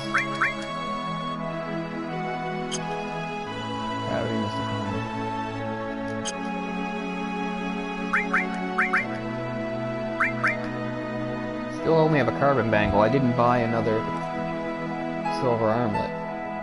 I should have. For some reason I thought I had an extra one. Whatever, she'll be okay. Once again, it's like nobody seems to realize that we're close to Nibelheim or that's where we're going next. It's like we just randomly arrived and everybody's super surprised. It's like, oh my god, we're in Nibelheim. But here we go. And yes, it looks exactly the same. But yeah, according to Cloud's memory, the place burned down completely. Tifa too, though. So this is where it really becomes interesting. Like, oh, I guess that's why, yeah. They thought the place was gone. So, yeah, silly me. So yeah, they thought that we'd just be coming through ruins here to go through the mountains, but here's the town, completely restored. What the fuck does that mean? Yeah, it was good that I brought Tifa, because she's part of this too. No, you're not lying. And as much as you remember certain stuff wrong, you don't remember that wrong. And again, Tifa was here. And yeah, if you talk to anybody, they all just say, this town's always been here, mister. Right in, guy? What's your story?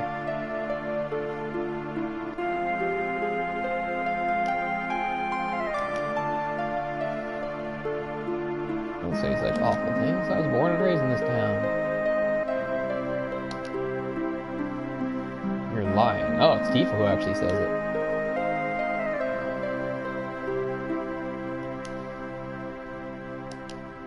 Fine, we'll leave. But the town's been restored, and it's exactly as it was. What the hell is going on?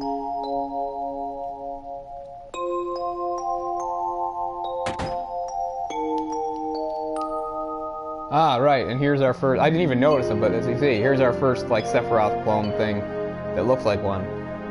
That's right. So, the very first was way back in Midgard when we met the guy that was going, ooh, God, in the tunnel in Sector 5 or 6 or whatever. He wasn't wearing a cape, though. They all had the tattoo. What's his tattoo? Number 6. And he had a luck source, so I'll take it. Must go to reunion. And here's the first mention of the reunion. So, yeah. So, just when you thought things couldn't get any more confusing and twisted, we have a perfectly restored Nibelheim. We have the population all denying that it burned down 5 years ago. And now we've got random... And of course, at this point, we don't know they're Sephiroth clones, of course. I'm just saying that. We have more of these mysterious guys with tattoos and black capes babbling about a reunion. Look, one of them's super tiny. Reunion.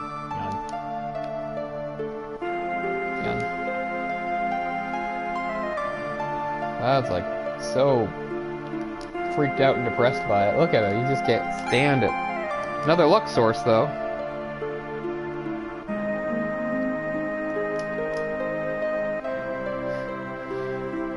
That's something you might want to ask these townspeople. I'd be like, well, what's up with these weirdos in the black capes saying reunion? Would they deny that, too?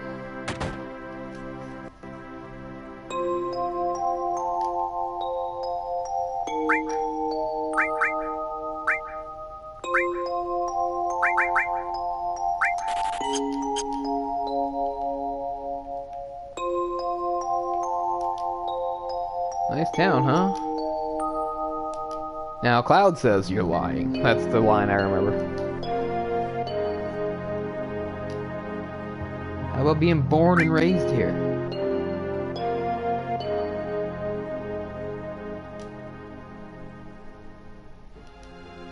No, it's not. Oh, and of course, there's another one. Number 12. Elixir, that's very nice. Oh, now they're directly referencing talking about Sephiroth. So, Sephiroth, something called a reunion. This is all very strange. Come to Tifa's house, which is now populated by these weirdos. Get it and bring to Sephiroth. I wonder if he's talking about the Black Materia. I don't know if they really make that number 5, but he doesn't have anything. Probably means the Black Materia. Another guy, number 11. Yeah, reunion. I mean, this has got to be really disturbing for Tifa. Here's her house, and it's back, and it's got these friggin' black-caped weirdos hanging out in it, babbling nonsense. Another one. Number 4. Platinum Fist. That's obviously for Tifa. I don't know if it's better than what she has. We're gonna take a look. I feel like it's not, but I might be wrong. Yeah, it's not. Look, it's way down. It brings the attack all the way down to 30. I mean, again, double growth. I don't know. There's obviously different ways to play this game, and there might be gamers out there that just because something has double growth is willing to equip a weaker weapon or a bangle or whatever, so that your materia levels up faster. I never did that. I just let things level as they did. If I was using one that had double growth, great, but if there was something that had superior stats, I would always replace it. Yeah, you definitely played the piano. I remember. Right.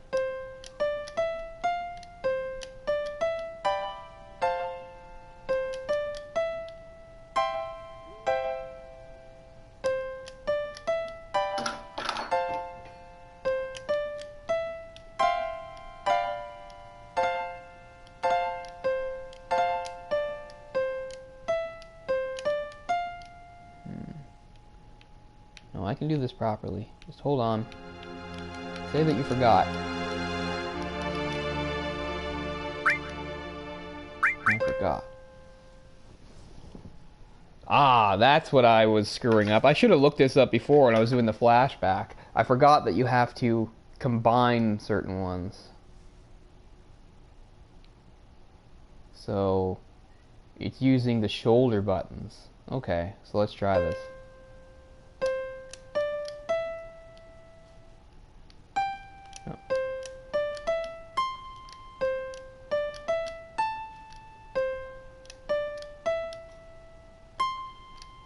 Okay, where's down?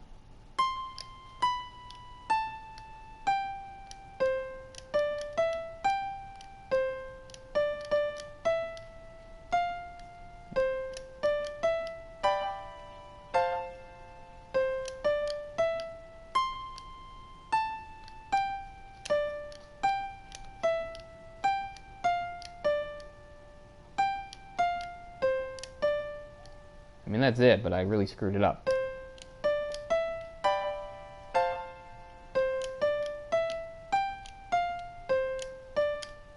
Is that right? No, come on. I thought that was it.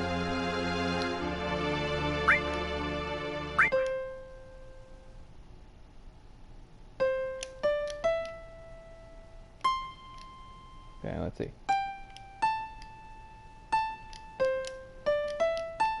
No. There it is.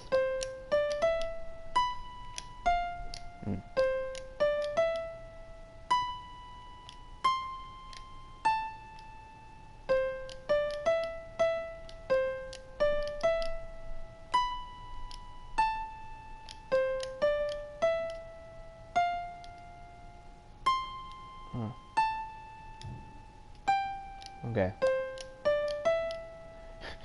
If I had any kind of memory, and as someone who actually grew up playing piano and still plays occasionally, you think this would be easy, but the whole button layout just screws me up.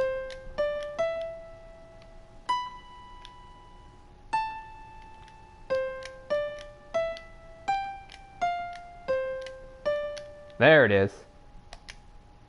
Tifa's secret savings, 1 gil came out of the keyboard. I did all that just for that, but still, there are people that watched me fuck this up last episode. There, that's how you do it properly.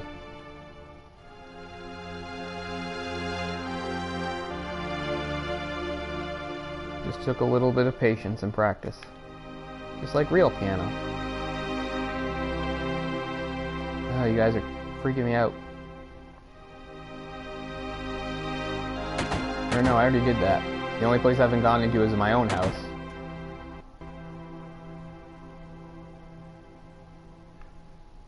Way up here? Any freaks in capes? Nope, just an ordinary woman.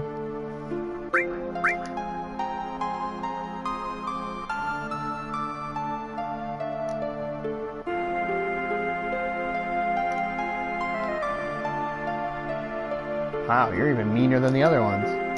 Get out of here. Crap, I didn't mean to do that. Now we're doing the same thing again. Yeah. I'm sick saying these things. Nothing. Then it'll help me too. What the hell does that mean? That's just some random ass dialogue.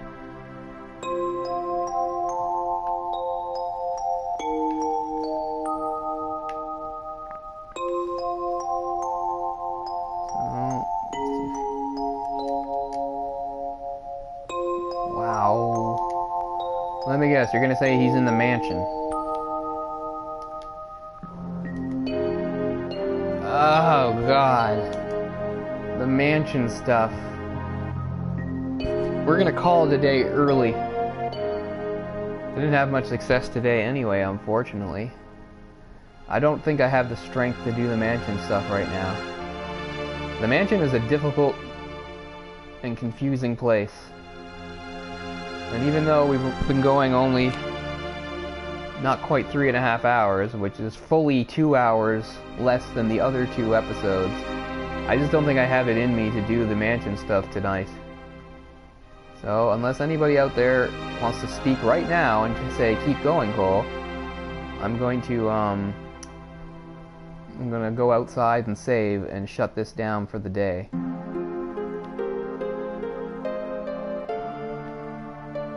Of course, there's the mountain bath, but there's no point in doing that yet. You know we'll eventually wind up on it, but we have to do the mansion first. The mansion's no joke. I know what everybody's thinking. What? Just go into the mansion and open up the secret door and go down and see Sephiroth. But there's more to it than that, especially if you want to get some of the extra stuff. And it's pretty difficult. The fights are hard and frequent. And then once you finally do the stuff required to get the combination for the safe, you have a very difficult boss fight upon opening the safe. And God knows I can do it, but, no, that's gonna do it for now. I don't know, for a Sunday I'm a little disappointed. I thought more people would be around, but whatever. We will resume, if not tomorrow, very soon.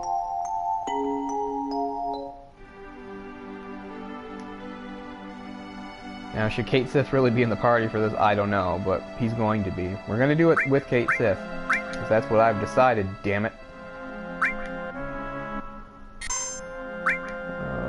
At 13:10, and now 13:22. 13 hours and 22 minutes of gameplay, all streamed, and we will, of course, keep it going. Let's save one more time. And now we will quit. Yes. So I hope nobody out there feels shortchanged that this one wasn't as long as the others.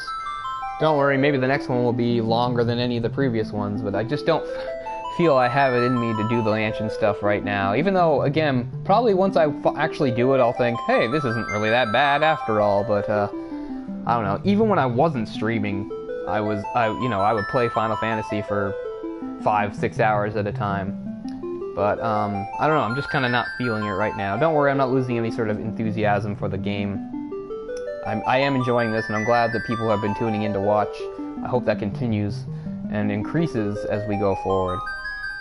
So anyway, that's going to do it for now. This is Cole, thanks so much for watching. I'll be back very soon with the next part. It will be part 4 in God knows how many parts it's going to take to do this, but I intend to do it all. Alright, thanks a lot, guys. I will see you soon. Peace.